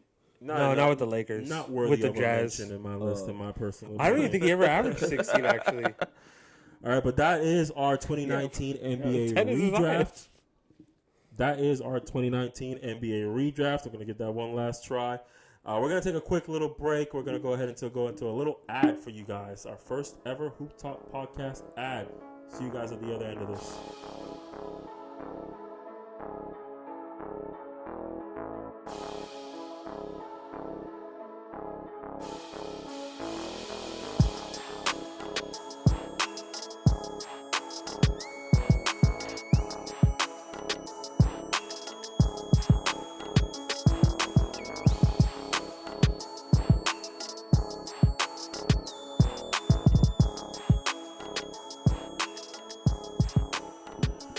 All right, welcome back. That was our little break. We're going to go ahead and get right back into it. We're going to do a whole nother ranking, completely different. But this time, we're actually going to rank who we believe are going to be the top 10 point guards of this upcoming season. I was prepared. And this is specific who we believe is going to play the point guard position, because there's a ton of people that are all over the place. AD is realistically a 4, but he plays a 5. Kyrie is a 1, but he plays a 2. Like, it gets confusing. So what they're going to play next season. We're going to get into it. Some of us also forgot some players that are supposed to be on the list. Pivotal players at that point. But let's get Luka right into Doncic. it. This is going to be the Hoop Talk top 10 point guards for next season debate. Power rankings. You guys let us know who you have at every position. So we're going to go through it from 1 to 10. We're going to debate who we think are the best point guards upcoming for this upcoming season. You guys let us know in the comments if you agree or disagree. We're going to go one by one, take our time Let's go number 10. with each selection. We're going to start from 1. Oh. We're going to start from 1, who's start the to best, and we're going to go all the way down, all right? I'm So going to argue quick. I'm going to give my number 1 choice here. Let me pull up my list. Actually, I should have had this already I'm going ready. to give you mine while you do it. Oh, no, I got it now. All right, so my number 1 point guard for next season is going to be Luka Doncic. Wow. And mine is also Luka. Mine is Jaylen Brunson. Isn't that crazy? Jaylen Brunson? Yeah, I think he's going to have a really good year next year. Over Luka? Well, he's got, I'm not trying to be biased here, but I think he has a team just as good as Luka. And I think towards the end of last year, he proved that he doesn't need his team to still play well. So let me give you a little bit of insight on my perspective on how I look at things, Okay. right? Let's also consider having a better team or a team just as good, whatever you want to look at it as, doesn't actually work in his favor, because you have to consider play style. Luka, in layman's terms, is a ball hog in some sort of sense, right? Yeah. So regardless of how good his team is, he's gonna put up numbers similar to a James Harden. 33, 9-9 right? this season. So I'm not trying to change your What mind. was Jalen's averages? 28 and 7, I think. It's not bad. It's not bad, but you have to understand he's now has a better score added to the Getting two equation better with Michael scores back. Bridges. Yeah. He has OG Anunoby, who is also a better scorer than But this goes back to, like, and I know this isn't the MVP race, and I'm sorry, Nas. This kind of goes back to, like, the best team on the best player on the best team. And I just think, when I'm looking at it, I think Jaylen Brunson has the best player on the opportunity. best team isn't the best player in the league. That's though. MVP. That's two different things. Yeah, I know that's MVP. That's what I'm just using that method for this, and I think he has probably arguably one of the best teams in NBA. But let's remove the team Top five, equation at out of least. this. We're only looking at the player. Who do you think the best point guard going into the season is? Worrying only about the player. I mean, it wasn't. If it's not Jaylen for me, it's not. It's not Luka. I don't think it's Luka to me. You don't have Luka in your top 3? I don't have Luka on my list because I don't count him as a point guard. Okay, now we're just That's bugging. a- What are you Yeah, talking about? He's a yeah, point. that's what I'm saying. He is a He is a no. point Come on, guard. he I don't- is a point guard. I There's don't no think other way he's a around point it. guard. I don't think he's a point guard. He is a point I think guard. he's a better scorer than he is passer. That's fine. That's fair. That's Yeah, fine. But like his job, when I think of a point guard, their job is to like lead a team. That's a play style. That's not a position. That position I is just point don't guard. think he's a point guard. I Kyrie think he's a 2 or a 3. Stephen Curry's a point guard. He's not a phenomenal passer I know, but Stephen Curry is more of a point guard. I feel like because he's shorter. not shorter. I just don't look at Luka as a point guard. Why I think he's a great facilitator. What is a point guard supposed to do? I think he's more of LeBron. When I look at LeBron, we were just having this You argument. not long ago you stood Yeah, I here know, and said I know. LeBron is a point I know, guard. but like, just hold on, because I don't believe he's a true point guard. I don't believe he's just a true point guard. I don't view Luka as a true point guard. I view him as a guy who can facilitate. Just like LeBron, he can play different positions. So it's hard for me to say, to me, Kyrie. He's never played other positions, though. It's not the same scenario. He's played small forward. He's played the two. He's rotated into a small forward spot for the sake of a lineup. He's never started or led a team as a small forward. I just don't see him as a point guard. There's no way we can run this list without Luka in it at all. I mean, he is the best point guard in the NBA. I mean, this is my personal list. If this is the list of the show, then yeah, of course, yeah. Luka has played point guard the last 5 seasons, and only one season he's played small forward. To give you an idea, on like paper, he played shooting guard his first season. Yeah, his first year he was a shooting guard. Everything else point guard. So Kyrie's registered as a shooting guard on that team? Yeah, that's what I was saying. On earlier. this team, yeah, because that's just situationally how it works. He was also on the Nets. Yeah, on the Nets too, because they had Harden. I don't know. I went with what I went. I like Jaylen Brunson to have a better season than Luka this year. Like legally, you have to put Luka somewhere. I just don't have. Literally, bro, you can look at my list here. So if we were going through all 5, I think you deleted it. Oh, is it gone? No, you should be able to just go back. Yeah. No, here it is. Yeah, there's no Luka on my list. I'm not trying to sit here. I know I just think that's wild. Yeah. No, I believe you, but like if we went through all 5 positions, when was Luka gonna come up? I think Luka was gonna be like a 2 or a 3 to me. I see him in that Jason Tatum, that Jaylen Brown, that LeBron mold, more of like a 2 or 3. We're not debating play styles though. Like I'm not different point guards can play different ways. When it comes to reporting his stats, when it comes to his analytics, where does he come? Is point guard in analytics? Is point guard the person who initiates the offense? Is that what it is? Yeah. Bro, there's so many players that could be. Nikolai Djokovic is the one who initiates his offense. People literally call him a point center. And they say but he's not on anybody's list. And he's of course not, because he's not a point guard. He's a center. But he initiates the offense. But that's fine. That's how they play the game. Guards usually do. Then he anchors the defense, which is what a center does. I don't know. I don't think he anchors any defense. He's not good at Jokic it. doesn't even matter. I'm not doing that. I just don't have him on my list. But if it's majority rules, we already know the rule here. It's Luka's number 1. We can't breeze by this though. You gotta put Luka on your list. Bro, he's not on my He list. is a point guard. As a point guard, I'm sorry. I view him as a scorer, bro. Everybody's. What do you view Shea That's as? fine. Shea? Yeah. Shea's not on my list. You notice that? Shea's a 2 to me. Shea's a 2. What are we gonna do today then? What are we actually debating Luka's then? number 1. I have other. He's seen my other guards. But Shea's not on your list either. That is a point guard. He's a shooting But guard. wait, you also had Jaylen over Curry.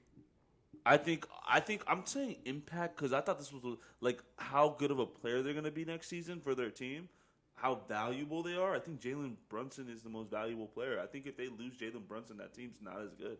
Do you think Curry would not? I think any player on this list, that statement fits. That's not true. I think after the top 5, it kind of goes away. Which one? Bro, Trey's not going to the playoffs regardless. But if Trey's on that team, you don't think they do worse? If Trey's not on their team, they're bottom feeders. I think that. He's at least going to keep them into that playing contention. But that's not even the point. Any player on this list, if you take them off their team is arguably trash. Okay, but again, back to where I'm going with this and how I'm seeing this. I've always seen Luka as a 2 or a 3 who can pass the ball. I don't see him as a point. You're going with play style. I get it, play style. I'm going with if I started. No. I'm not going with play style. I would still have a point guard even if Luka was on my team. I'm basing not on what the going NBA because says. If the NBA tells me that he's a point guard, he's a point guard. I gotta listen. That's cool, but when I see him play basketball and hold the ball and players go cold, I don't think that's what a point guard's supposed to do. A point guard's supposed to manage your like Titus Jones is a point guard to me. I'm not debating whether or not he is the point guard that I would like on my team. I'm simply debating based on who are going to be the 30 starting point guards next year. Who are the 10 best players out of that list? Again, that's my mentality. You look at the one who's the one. But remember, I need you to but you have to be able to understand though. Like you have to be able still get a good point guard even if. So we're not drafting teams. How about this? I'm not drafting teams. I'm just telling you my mindset. He's not my. So who's the point guard on that team? If I'm just taking any player, I would still go get a Tyrese. Who is the point guard on that team? We're not drafting players. Who is the point guard on that team? I honestly thought Kyrie was the point guard. And Kyrie Irving is a better point guard than Luka is? I think they both are not great. The best point guards. I don't think Luka's the best point guard. Let me ask when I'm you thinking this. about running an offense, I don't put him up there. I'm sorry. Let me ask you this: if you had to consider Luka a point guard, where would you put him on this list? If I had to, he'd be in like 5 or 6. You're sick. Jesus You're Christ. sick, bro. You're sick. Yeah, hey, between Jason Tatum and Doncic, they're The all last, in this fucking the work. last thing I'm gonna say, just to see if maybe it clicks a little bit. I get what you're The, saying. the last, It's not that just I one don't more get it. thing. One more thing. We're not debating if they are good point guards. We can't debate that. Top 10 point guard list. No. Listen. Just they're, like, the process actual point guards. process my thoughts. All right. We're not debating if they are good point guards. We all have different perspectives of what we want our point guard to do. There's teams that prefer a scoring guard. There's teams that prefer a playmaker. There's teams that prefer somebody who's just going to defend because they're going to want other players to be the playmakers. Teams want whatever they want. We are simply looking at the 30 starting point guards on the 30 teams in the NBA, and Luka is the starting point guard on the Dallas Mavericks. 1 to I got 5, you. he's the one for the Mavericks. Oh, okay. So I got for you. future lists, let's take that into consideration. I got you, but again, this is my list. So I'm gonna hit that. What's this dude's name from Gilbert Arenas? McCants? Yeah, I'm gonna hit the McCants. This is my McCants take of the day. That's what we should have, a McCants take of the day. This is my McCants. I don't see Luka as a point guard, so that's my McCants takes of the day. So I guess majority rules. The by Hoop Talk default. podcast is going to select Luka Doncic as the best point guard of the next NBA season. With the number 2 spot, I personally believe, based on scenario and based on situations, Stephen Curry is going to be the second best point guard in the league. We can agree on something. Steph is my second best player. For There we me, go. Point guard. it is not. It is Shai Gilgeous-Alexander. So I see that, and I did go back and forth with that a little bit, and there's multiple things that I took into consideration. Now, at the end of the day, it's majority rules, but I feel like we should still discuss our mindset on why we pick certain players. So my opinion is Shai's team is going to get better. Like, the players Way around better. him are going to get better. Yeah. I think Shai's going to be in a Jason Tatum situation, where Jason Tatum was last season a top 5 player in the NBA. never in that situation. This season dropped from that ranking of top 5 player because his team was so phenomenal. His numbers had to go down in order for it to work. Who's still a top 5 So player I to think me? Jason Tatum? I don't think he was this year.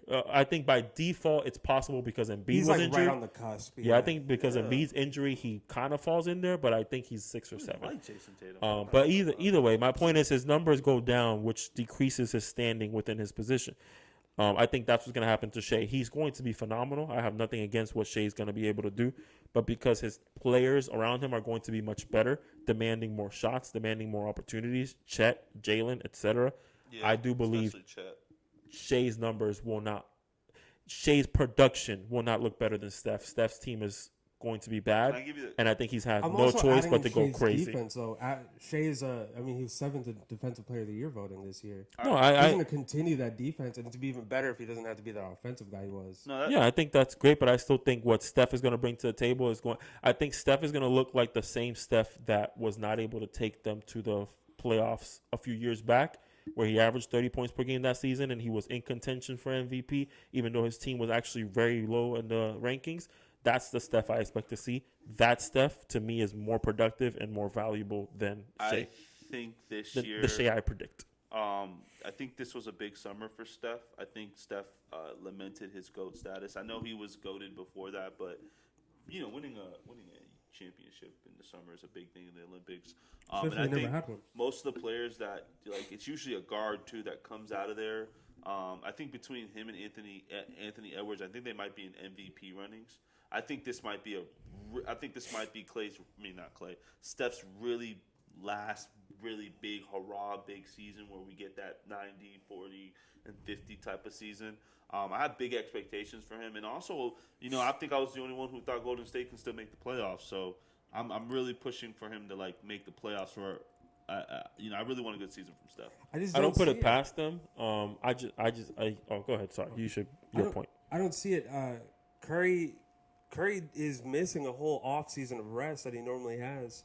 And I think for his age, he's going into the season, He's going to be 36, 37. He's been healthier though, bro. I don't really worry about Steph's health But anymore. he has not. I was really under the been- impression, though, for this, we're looking at players healthy. We're looking at their back Yeah, me too. I'm playing not at their worrying best. about We're not that. going to predict Yeah. injuries. We're just No, I'm not playing at their predicting best. injuries, Yeah. but I do think he's going to take it slower at the start because of that. Because he didn't have the rest he normally does. That's what I factored in. It just all I don't depends think what his they need competitive for. nature is going to allow him to do Yeah, that. bro, He doesn't want to lose. Like he's not going to go into it. No, if he takes it slow, his team's not going to carry his. He doesn't his have, he dead doesn't have weight, the you know what I ability mean? to take it slow. I think Yeah. that's where the issue is going to come in. He's I think he's not able to take it slow.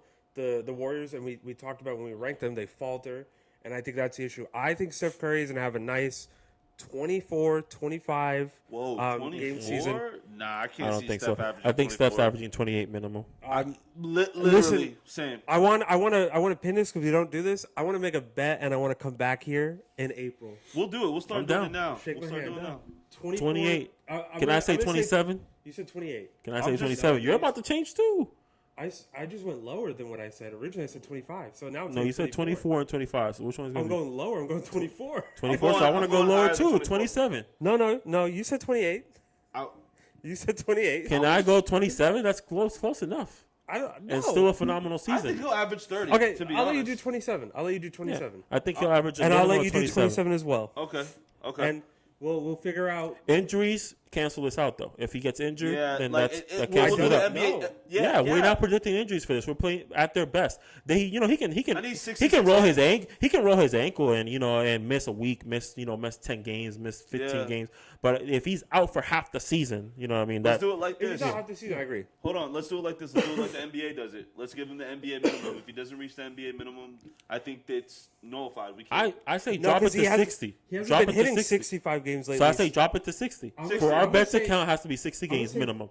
Okay. I think, yeah. 60. 60 games It's a game minimum. of product. I like that. Because I like anything that. less than that, you haven't even played enough to really. You guys have to think of your forfeit because we're not gonna do money. We're gonna do forfeit for the podcast. If you Okay. lose, you gotta do something with the podcast. I'll make you guys do. I already know what I'm gonna make you two do. Let's So you talk about gotta it do next that. week so we don't take Yeah. up too much time. But by consensus, we're selecting Stephen Curry as our next best player. It's not consensus. It's Well, just our majority votes. rule. But to be fair, I have him third, so it's not the wild. We're selecting. Well, that's where it's going to get interesting. This is gonna get So very I have interesting. Stephen Curry as a second. So for my third pick as the third best point guard, it's interchangeable between 3 and 4, so I'm okay with either of these guys who you guys prefer. But I have currently Brunson. I have Shea. I have I'm Ja. willing to interchange that. I have Ja. I think Ja's gonna have a really. I think next year is gonna be the year of the point guard. But yeah, I have Ja. I think Ja has a lot So- to improve. I think Shea is a better point guard than Jaylen. I want to make this interesting. I want to keep my Brunson. You're going to keep your Shea. You're going to keep Morant. Let's debate this. Who are we going to convince first? I don't think you guys. I'm telling you right now. You can tell me whatever you want. There's no way that you're going to convince the second in MVP voting point guard, who is the 7th in Defensive Player of the Year, fucking voting, that he is not the best, the second best point guard. Now you guys are trying to convince me that he's not the third. I don't think That he's is a point what? guard. But you have to I don't understand, think we're he's a under. point guard. Well, we gotta predict the future though. His predicting, team and you is gonna just be said. so much better. But now here's the difference. He added in Michael Bridges to that team, which is a 20-point per game scorer. He was averaging 28. Shea was averaging 30. Do you think the drop-off with the addition of Michael Bridges is not going to be as high as Shea?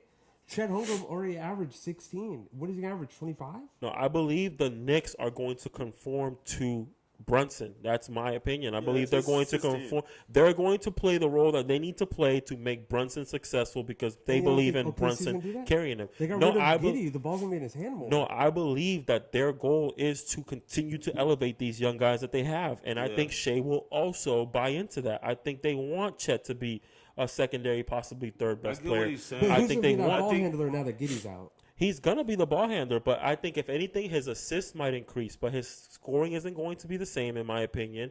I don't think he will present himself as an MVP. I think they're going to do it by committee, and he won't appear. It was by committee last year too. Really, No, But he he's did scoring appear as the points per most game. important piece to that.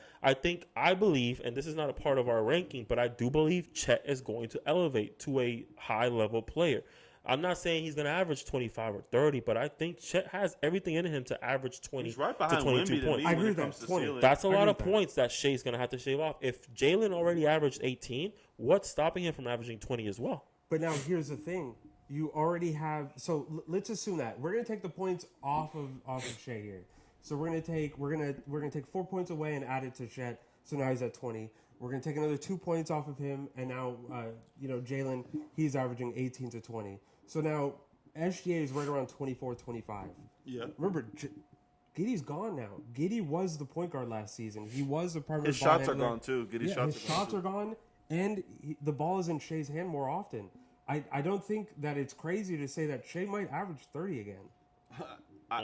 Shea genuinely might average 30. I think the ball being out of Giddey's hands results in the ball touching other players' hands more, not specifically Shea. I think other players will be given the responsibility. Like, there's going to be more plays ran for Chet. Like, we're going to give you the ball. We're going to post you up. We're going to pick and roll you, whatever the case is. There are going to be more plays for Jaylen. Listen, we loved what you did for us last playoffs. Jaylen's also Let's see what you can do if you get more touches.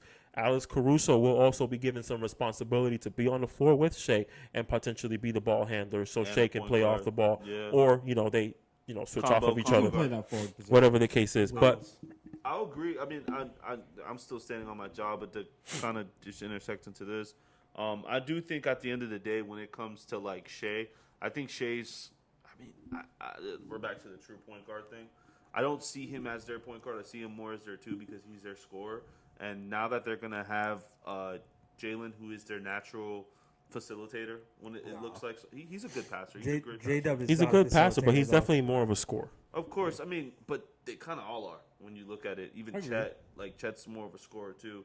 But you're not gonna convince me to take Shea off the list. No, I'm not taking Shea. That's what it seems like you're trying to do. Shea, no, he's not on my list. But I'm not taking stuck Shea at 3. I'm not going lower than 3. 3. You'll have a better chance trying to convince me why Ja should be here. No, that's what I'm getting that into. should be your that's next what I'm one. getting into. I think Ja has a very big season that he's going to come into this next year. I think he has a lot to prove. I think he has a lot to do. I think he has to win the MVP this year. I think he has a possibility to do that. He's healthy. He has the least amount of miles right now in his body when it comes to this list, if we're really being honest. Another thing about is he healthy though? Because he was injured. He's healthy. He's back. Another thing about why I'm taking Ja is like 2 years ago, a year ago, we were saying how Ja might be the best point guard in the league, and he sits out for a year, and now we don't think that anymore because a couple players had a good season. I never said that though. I thought Shea was always better than him. I do not. I think it's an argument right there. I think Ja's the real leader of his team. He is the true leader of his team. He is the person who's gonna put up the 37 and 7. And on top of that, his impact is needed. We saw the Memphis Grizzlies without Ja Morant, and we saw how they weren't that good at all. Not even a playoff team. I agree that John Morant's going to have a great season. I just don't think he'll be better than Shea or Brunson. But he's also the most important player to that team. And if you lose Shea, you still have a good team within Oklahoma. Do you think they still make the playoffs? I think they still can get in the play-in. I think they can be a play-in team. I don't think that they're going to get in the playoffs, but I think they can be a 10-9 seed. But the Grizzlies? No, OKC without Shea. I think. Okay. Sorry, I got lost. They're a decent team. They're a good team. Without Shea, I think they missed the playoffs. I don't to think be honest they missed with the you. playoffs. I think they might be a play-in team or a budding team to get into the playoffs. I think the Grizzlies. We saw what the Grizzlies. Yeah, were. I think they're still a playing team without Shea. Yeah. It's close. I think 10. And that's where fair. the importance of Ja comes into this. And I think taking the team back to the playoffs, at least if you can get into the second round, it's a good. That's a good season. That's a good season, I think. So that's why I got Ja. And also on top of that, with all that being said, man, he's the part that get everything moving. He gets Desmond Baines those open shots.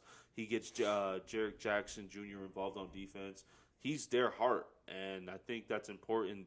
Now that team's going to be revigorized, especially that franchise itself is going to be back into playoff contention. I think with the Knicks, OKC has a lot of mouths to feed. I'm not going to say that.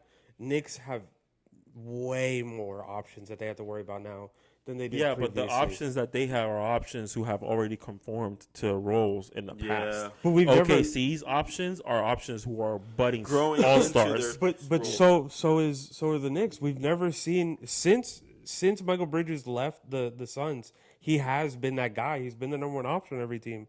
What's to say he's able to just go right back? Even that, he didn't do it at a high caliber. He only averaged like 19, 20 points per game. He averaged 22. No, he did not. Michael Bridges didn't average 22 points per game. He averaged at least 19 to 20. And that's he my did point. average 20 at one point. I will say that, yeah. I'm almost certain he averaged 22. I'm talking about this season that just passed, not the the period of time that he was with them temporarily, 19.6. Yeah. He averaged 19.6. So even in a role where he's supposed to be the best player, for when he averaged 26 with them. yeah, I was looking at this full season. He played 82 full games. That's a great sample size, right? So even at a situation where he was the best player, he wasn't really playing like, listen, I'm gonna take over. Like he's still trying to conform because that's what's in him. That's what was built into him. And I think he's far better as a role player. Not even a role player. I don't know what the word would be at this point, but he's above the status of a role player, but I don't think he's trying to be a star. He's one of those star role players. That's not the view that he gives me. Like, he's not trying to be a star. I think the only player on that team that's going here to be a star on this team is Julius Randle. That's it. And if Jalen Brunson has already succeeded with Julius Randle in the past, I don't think all these other players do is fill in the gaps to make sure that we can play perfect basketball. They're just more glue, and that's what they said. It's just more glue. Yeah, that's my thing. I believe Shea's teammates, not in a negative way, will take food off of Shea's plate. Not in a negative way. I think it will work in their favor. It has to happen for it to work. Yeah, I think it will work in their favor. I think they will be phenomenal. I think they're going to be like the Boston Celtics type of situation where everybody's just so good it's difficult to beat them. But I think just like Jason Tatum, the numbers have to go down, and our perception of who you are now is also going to go down because even though you did this for winning purposes, we are going to view you as slightly lesser of a player because you're not doing what you did last year when you were the best player on this team. Now you have a Porzingis. Now you have a Jrue Holiday. Now Shea has potentially, all predictions, a Chet Holmgren who could be like that Porzingis role. I'm guessing 20 points, yeah. Exactly, 18 to 20 points. He has Jalen Williams who could fill that Jaylen Brown role. Saying with you know what I mean? Defensive side of things, he like Jalen, like literally like Jason. He has dogs. He has scorers. He has shooters. He has everything. Will Shea be phenomenal? Yes. But do you think how much more? What do you expect J-Dub to average this season? He averaged 19 already. I think he's going to average above 20. I think 21, 22 is a good range for him this year. But that's what I'm saying. It needs to happen. There's no way to justify it. You're missing their primary ball handler in Giddey, so the ball handling duties are going to be spread out amongst them. I don't think that Shea loses this much touches. No, I don't think it's about losing touches. It's about giving other players more touches. It's about passing up shots to get somebody else a shot. Shots that he would normally decide to take, he is going to make that extra pass more frequently because Brunson's now. Not going it's to. his responsibility to be the facilitator now. But you don't think with more weapons, Brunson's not going to? No, because that was never his game. He's never been I'm going to make everybody better. We're going to run a system. They run a system exactly because of Giddey being there. Yeah. Shea has to, or else that could cause them to play worse. Yeah. If nobody takes over the playmaking, that makes them worse. Without the ability to distribute the ball successfully, somebody's going to have to step up. And I think Shea has the IQ to do that. The Knicks run a system where Brunson doesn't even have to be on the ball. He can get off the ball and score. I think they're going to continue to do that. And everybody else is going to get their buckets, but Brunson can still put up 28. But if Shea averages 26 and 10 with the defense that you know he's going to bring. 10 assists? That's you're saying he has to have more passes. Does he average like 6? I don't think I'm thinking like 7 or 8. I'm not thinking 10. The most is 9.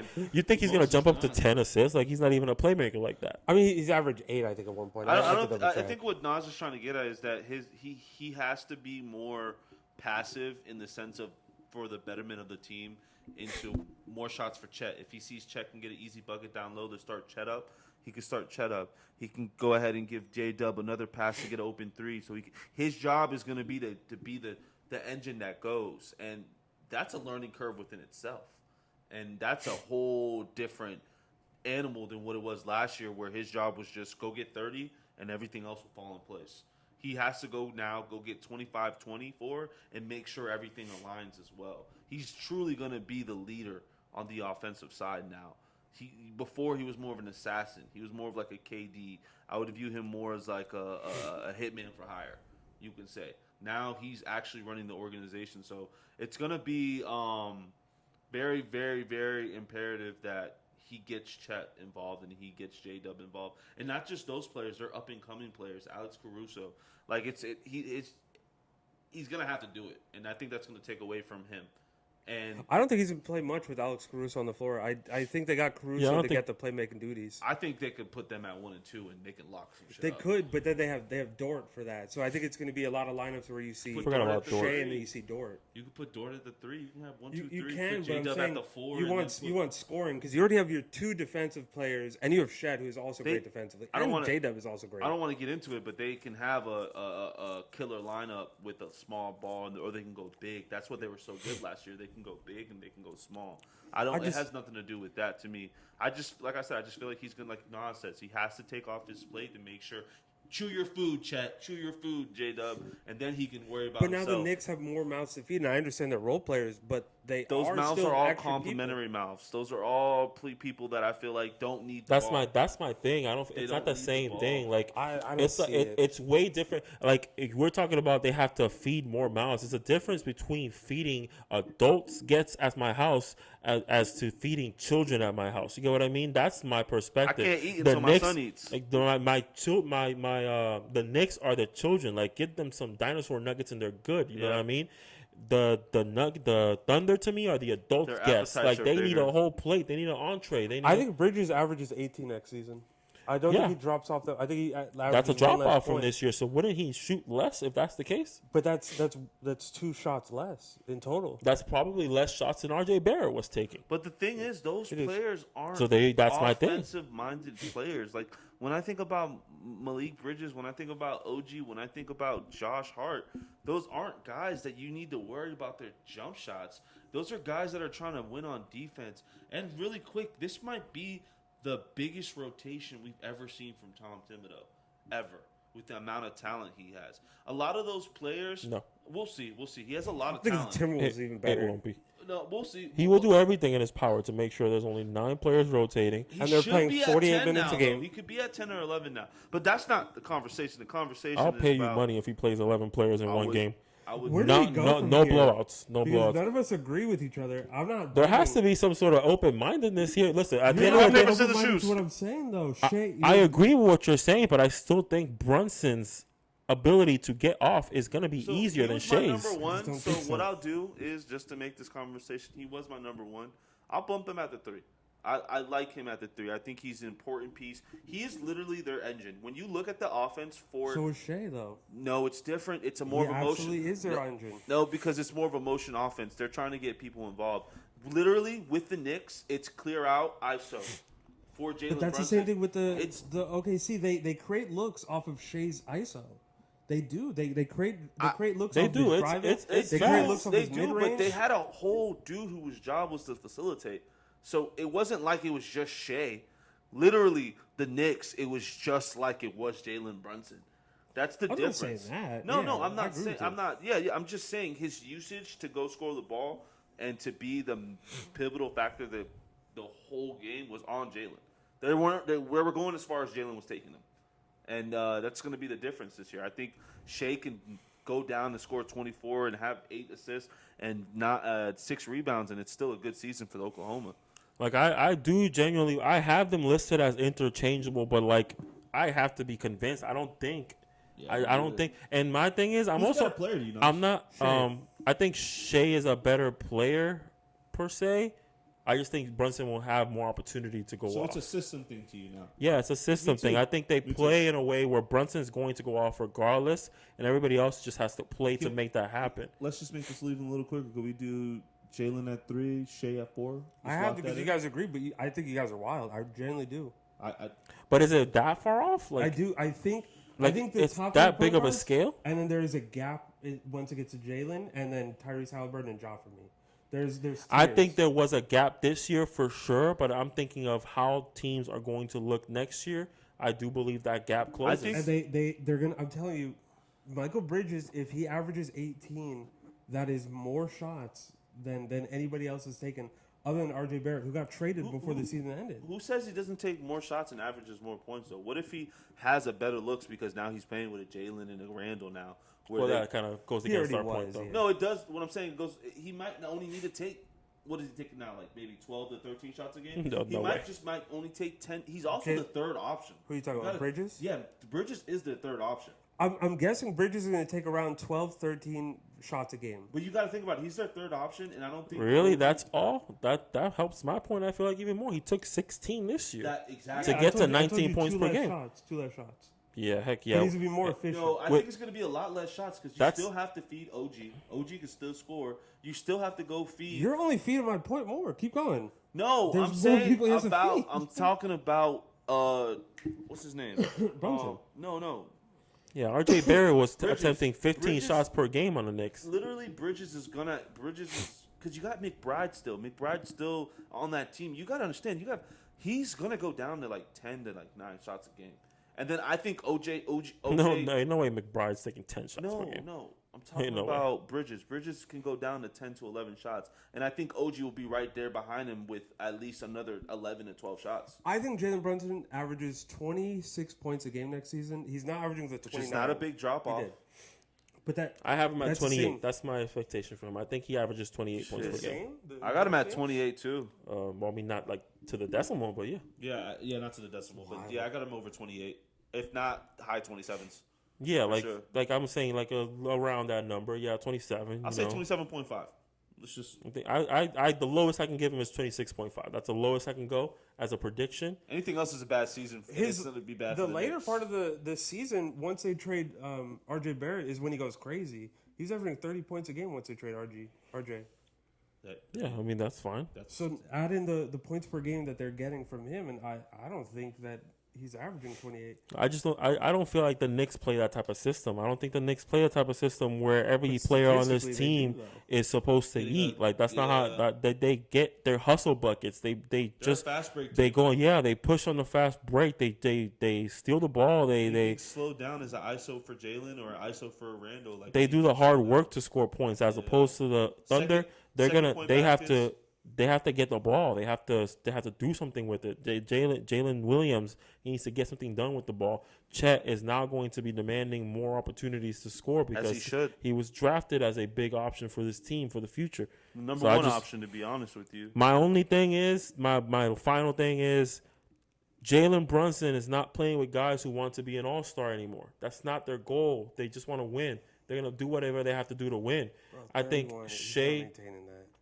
I don't think he's averaging 31 either. I don't expect. That's why I said 26.5 to 28 is a range that I see him at. 26.7 before they trade RJ Barrett. He's averaging 31.1 afterwards. Just take add in. But why would it be so easy for Shea to score as much when all his teammates? I think he's going to drop. I think he's already starting off better than Jaylen Brunson. I don't think that there's any way he gets worse just because he's not scoring as much.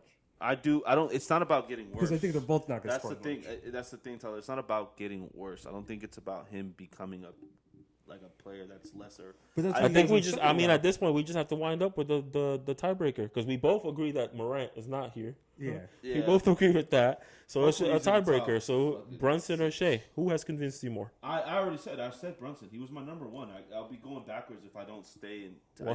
We'll have no choice but to go with Brunson. Yeah, I've already argued the Brunson thing all day. I think you guys are wrong. This is another bet I'm willing to make. Yeah. That by the end of this year, isn't it the bet we just did? we bet. Oh, that was Curry. We bet Curry. I'm willing to make another bet. By the end of this year, Jaylen Brunson is averaging noticeably less than What's noticeably less? At least 1 to 2 points, I'd say. That's noticeably less. That's pretty close. 2 point is a pretty big difference. No, that's not noticeably less. Like the way you say it, like he's playing. Let me be fair. He's averaging less points per game. He is not where he's at in MVP voting compared to Shea. He was never in the MVP voting. He was never there. I know, but Shea was. Shea was number 2. Also, Shea. Okay. But that's beside the point. We're still arguing him in circles. I'm going to it. By the end of the season, I think that we'll look back and say that Shea had a better season than Jaylen Brunson. But the thing, we can make the bet. It's fine. We can make the bet. Shea. It was. Hold on. See you guys in April. I'm gonna say, Shea was a part of something that they didn't know was going to be as big as it was. Same thing with the Knicks. Yeah, same thing with the Knicks. Yeah, of course. But the Knicks had a bigger upside, I think, than Oklahoma. No one expected Oklahoma to be number 2. We did expect the Knicks to be a playoff team. But we expected We OKC to be a expected playoff team. OKC to be a playoff team. They were in very similar situations. Like I don't think so. I think it was two different. they were both situations. carried by a phenomenal player who played his ass A lot off of throughout the ISO, season. a A lot of lot of mid-range. isolation basketball. I So I think they're in very similar. I think I'm not talking about the. If you're a Knicks fan, sure, yeah, you expected the Knicks to do very good, but like realistically, nobody thought the Knicks. But if thought you they were were an gonna be a 5 OKC seed. fan, you didn't expect OKC. I'm sorry, I didn't expect OKC to go to the playoffs the year. I thought I did. I thought they were both gonna be a 5-6 seed. I did mean, not if think the you Knicks didn't would be think as the I thought Thunder OKC were going to go was to the gonna be a play-in playoffs, team, to be honest. a playing team. No, Yeah, I did that's think Because so. J-Dub was already looking good his rookie He year. was, but Chet was. We didn't get Chet till this year. yeah. That's That's- just a that's poor what I'm prediction saying. though. Like Yeah. they were You had definitely You had Shea predicted to averaging be 31 good. the year before. You had J-Dub averaging 15. Yeah, and then you're you going to knew they add were Chet both to gonna the improve on equation. it. Yeah, I still didn't expect it to work that The fast. real that issue well. was Josh Giddey. We all thought that Josh Giddey it's was not gonna be better. it's not fast though. They've been building this for years now. It was Like, fast. Their rise. They went from They went to number 2 from whatever they were. weren't they in the playoffs last year or in the play-in? No, the play-in. they weren't in the play-in. No, the they year were because they had the before. first round pick. Yeah, that was bro. their own pick. That's no, what I'm trying to it tell wasn't you. their own pick. They didn't have the Trade. first round pick this year. They had the first round pick the year before that. The year that Yeah. Chet was Chet. It goes Chet then Victor. They were in the play-in last season. I'm pretty sure actually. No, they weren't. No, they weren't. They weren't? weren't. They could have been in the play-in, but they weren't in the playoffs. That's what I was thinking. The play-in. They And could have been. weren't They even could have in been. the play-in They could have because been in the lost to play-in. Lakers. I'm pretty sure that's who they lost to was the Lakers. I don't remember who they lost to, but like it Regardless, was, they weren't they a were play-in. they were expected to do good. That was definitely a thing that everybody was consistently speaking I of. don't- Like they I were don't going to be the recall. next rise. Don't recall that. Yeah, they had all the tools. So but okay, hold on. So let's just do. They were in the play-in, Let's, by the way. let's knock two. Let's knock two. we birds decided with one on stone. Brunson, so it's fine, and then Yeah, SGA will go next. 4. Yeah, we're good Yeah. with that. So we're going number 5 now. I'm not Yeah. fine with it, but we'll go forward.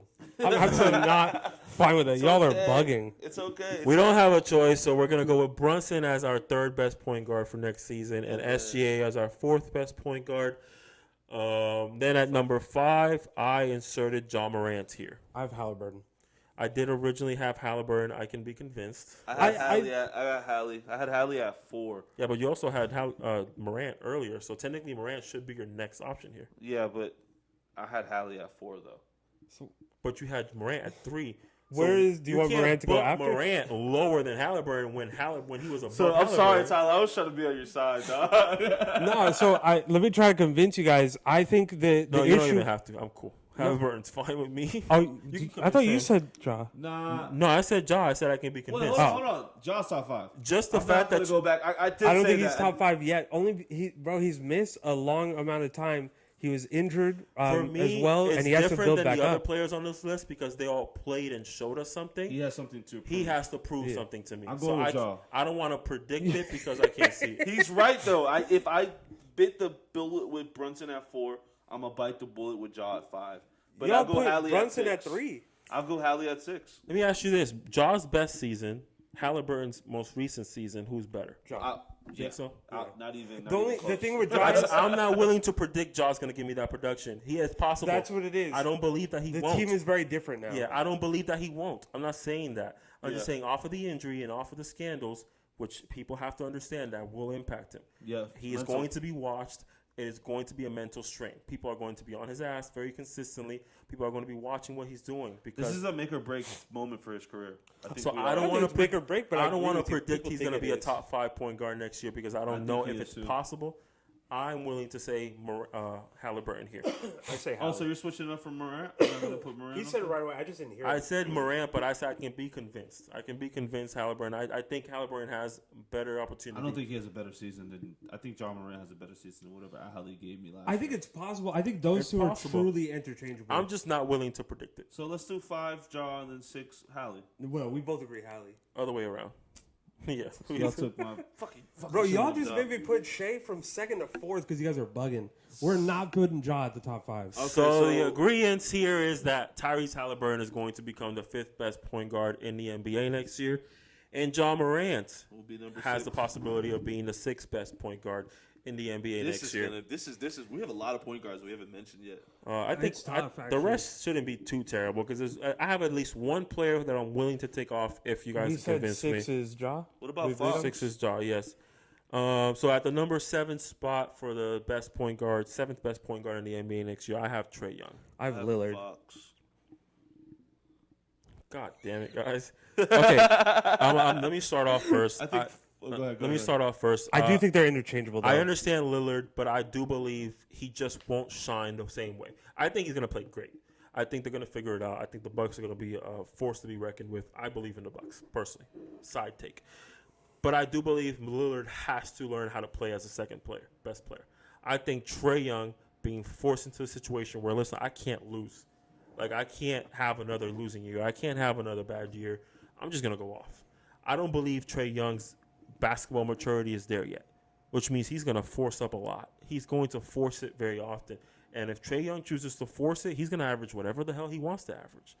30 and 12 if he wants to. I'm not saying that's what he's going to average, but I believe his numbers as an individual player, as an individual performer, he will look better than Lillard will. And who did you say? I have Fox. I also believe he will look better than Fox. I'm going to go Fox, actually. I believe he will look better than I think both. Fox needs to show, what the Kings have been missing consistently. I think we've already seen Fox, dominate. We've seen him be the clutch player. We've seen him average almost 30. I think he actually did average 30. I think Fox will have more success as a team. I'm going Fox for 7. Well, I don't agree, but I guess we're not going to sit here all night. And Now you feel like Tyler. Can I throw in my Fox? I'm not going to give it up, though. One thing that I just want to make sure we're on the same page here is like we think Fox will have a better individual season. We're not regarding what they're going to do as a team. Of course, the Kings. I'm talking about yeah, stats. of course, the Kings are going to be a better team than the Hawks, and of course, Fox will be the best player on the Kings. But do we believe Fox will have a better individual performance than Trae Young? Than Trae Young next year. Can I give you my 2 cents on that? Sure. I think Trae Young is on the bubble, and with the bubble comes switching teams. What is the bubble? He's on the trade bubble. He is mentioned in trades constantly. So if a player like that, to me, before the season starts, already getting that rumors, it's different this time. As a Lakers fan, I witnessed a player on the bubble, and a player on the bubble plays his goddamn ass off. That's not true. Not if he doesn't want to be there. D'Lo's a terrorist. Yeah, but D'Lo wanted to be on the Lakers. No, D'Lo just wanted to continue to get paid. No, but Trae loves Atlanta. Trae is very clear he loves Atlanta. Yeah, you can continue. LeBron loved Cleveland, and I guess he did love Cleveland, right? But I think just to get onto it, I think, one, he's going to be on the move, so a lot of things can kind of affect how his season goes within statistics. That's what I'm taking into accountability, the fact that he will be moving. If he stays, I do think they're going to be empty stats, but it's 30 and 12. I don't think it's going to be anything that's going to take the Hawks anywhere they haven't been before. And I think Fox has a lot to prove in the West. And also, they went ahead and went all out in the Kings version of going Adding all out. DeRozan also impacts his ability to take off as much as he would like to. Like DeRozan's a scorer at the end of the day. But not being able to hide Trae on defense also impacts him as well. Because now he's going to be touched back, and it's all the defensive plays he wasn't playing in. DeMar's a good passer, too. We've seen what he can do when he has no star players next to him or all-star caliber players next to him. They're going to do it again because they don't have Clint Capella like they used to. They don't have that lob threat for him anymore. It's not the same spacing either. So what are our numbers predictions here? If we had to put numbers on these players, what do we think these players are going to average? I think Trae is going to average 28 and 10, and I see Fox averaging 27 and 7, but he's a much better defender. I don't see no 27. I don't think Fox ever even averaged that much. I'll say 25. Oh, no, De'Aaron, you guys are... You bugging. De'Aaron gets up there. I mean, first of all, De'Aaron just had 27 almost last year. Yeah, but I you guys. see him averaging like 24, 25 with like 8 assists and like. Yeah, with DeRozan there, I'm giving Fox 25. Me too. 25 and 7, for example. Like, I get it. He's a better defender, but that's not gonna overwhelm Trae Young's performance and what he's gonna do individually. His team's gonna suck. His stats aren't gonna matter. That's what happens, bro. Yeah, I think Trae Young's gonna play better. Is he gonna go back to shooting how he was back when, like, before people came? Because he wasn't shooting good percentage wise. Well, it's not that. All I know is he's gonna score the basketball. That's all I know. But we have to average efficiency as well, and that's where we really lose him. We really got to take in consideration that these buckets matter. These buckets, are they going to lead them to the playoffs? I don't think those buckets are... So majority vote-wise, though, I guess you guys have decided that De'Aaron Fox, who was not close to this for me... Bro shot 32, 33, and 34%. De'Aaron Fox is going to be the 7th best player or point guard in the NBA next year. That's essentially what we're saying here. Yeah.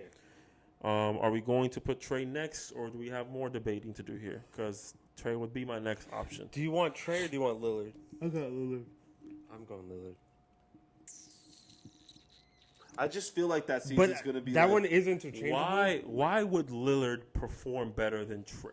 It's like a diet Lillard, Coke. I don't even believe Lillard will truly stand out. He's going to have to take the back seat.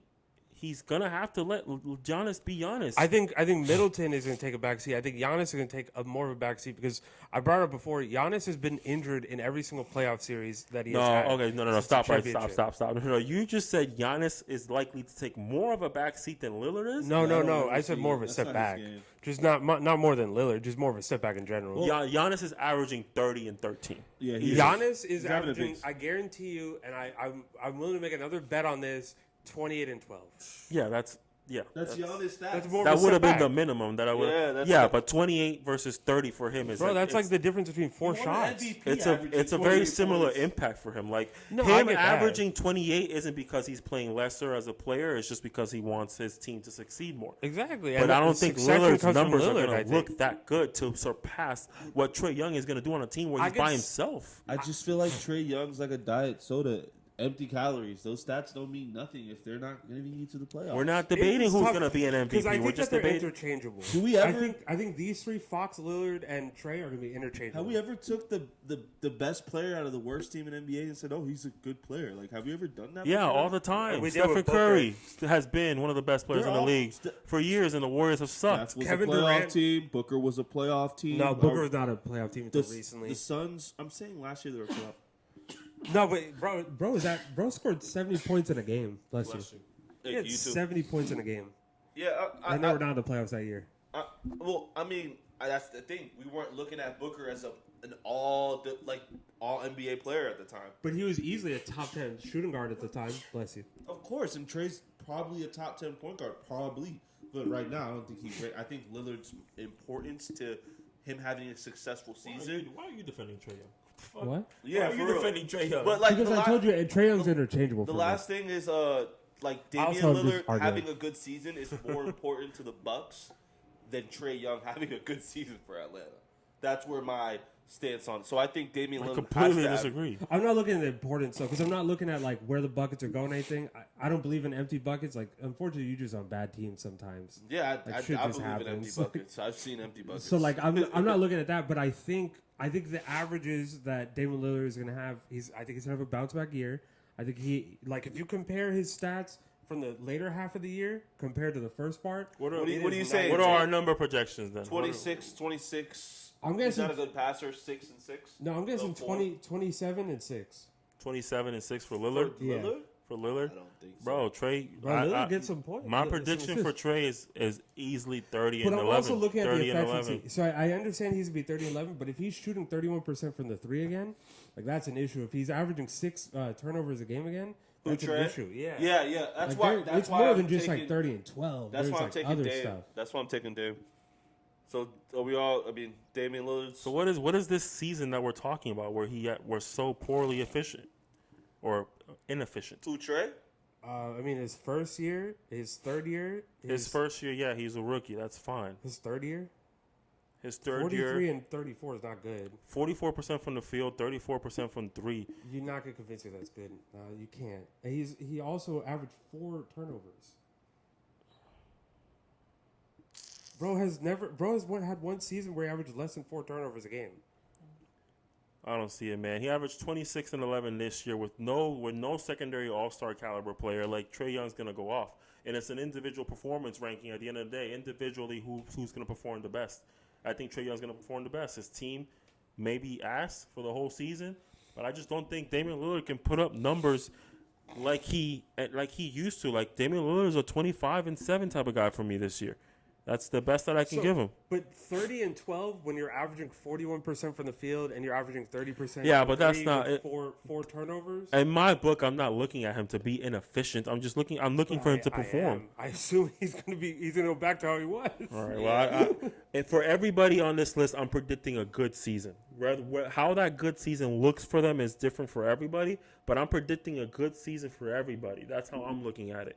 If you're not in the top 10, then you might be having a bad season. But the top 10 for me, they're all having a good season. Different types of good seasons.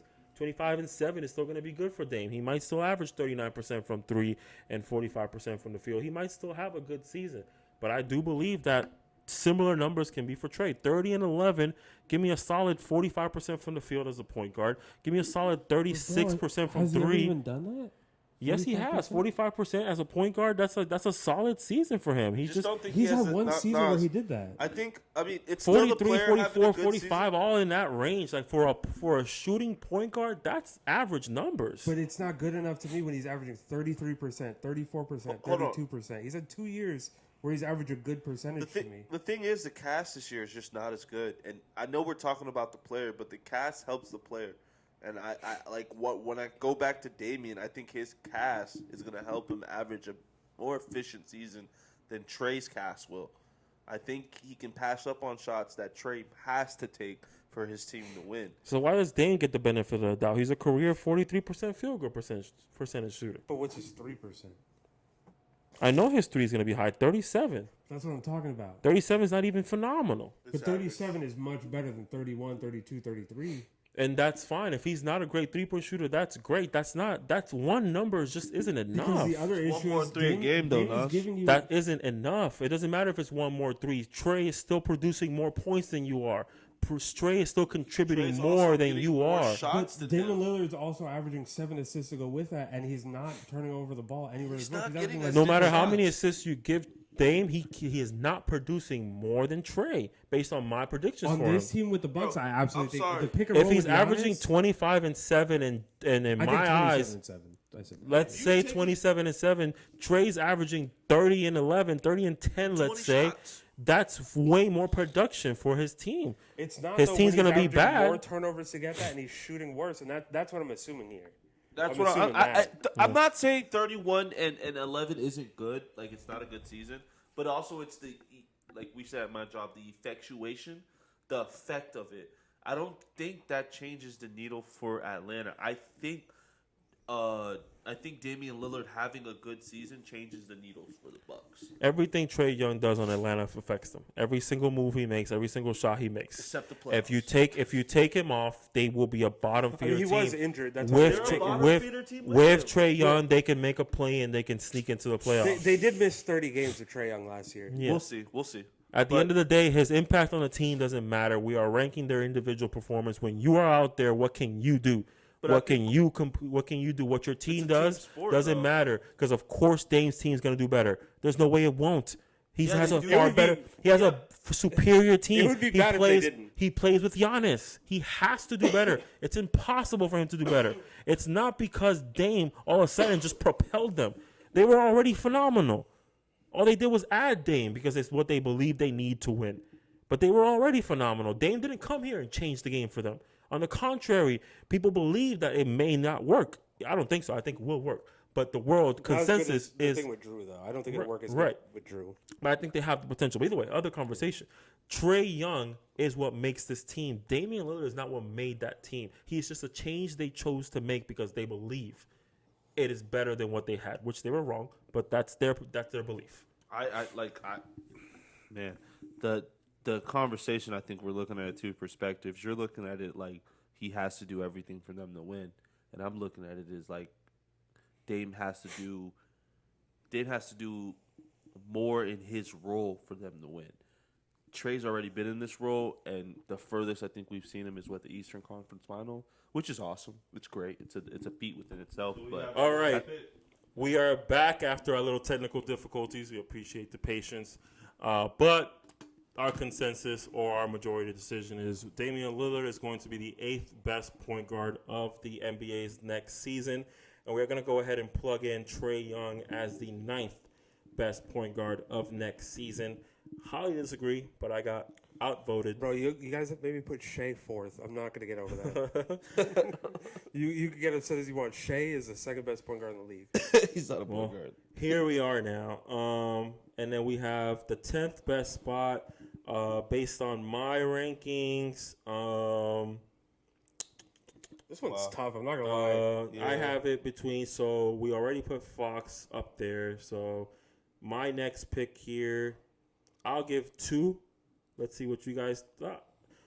I can't decide. I'll give 2. My 2 choices here. How about we all give 2? Oh, yeah, let's all give 2. My 2 choices here to round off the list are either Tyrese Maxey or Cade Cunningham. Mine is Tyrese Maxey or Jamal Murray. It's funny. Not mad at it. I think we're gonna consensus it. Mine was Tyrese Maxey or DeJounte Murray. Wow, that's wild. But okay. So I guess we have to go Tyrese. You know me. So the unanimous decision there is. Shout out to Tyrese. The unanimous decision there is going to be Tyrese Maxey. So Tyrese Maxey is going to be our 10th best point guard for the upcoming NBA season. And that is a wrap for our 2019. Oh, no, it's not. That is a wrap for our 2024 point guards. 2024-25 top 10 point guards Power in the ranking. NBA. Shay's That is gonna our be number power 2. ranking. Hoop Talk power ranking. Yeah, that's Top our 10. Hoop Talk podcast top 10 point guards for next year. Join us next week as we do shooting guards. Yes. But as always, ladies and gentlemen, we appreciate you guys for stopping by. This was Hoop Talk, the podcast, episode 14. We had a lot going on today, a lot of debates. Make sure you subscribe. If you haven't already, I'm disappointed in you. Share with all your friends and family. But let's check it out, and let's Hoop Talk next week. All right. Love y'all. Bye.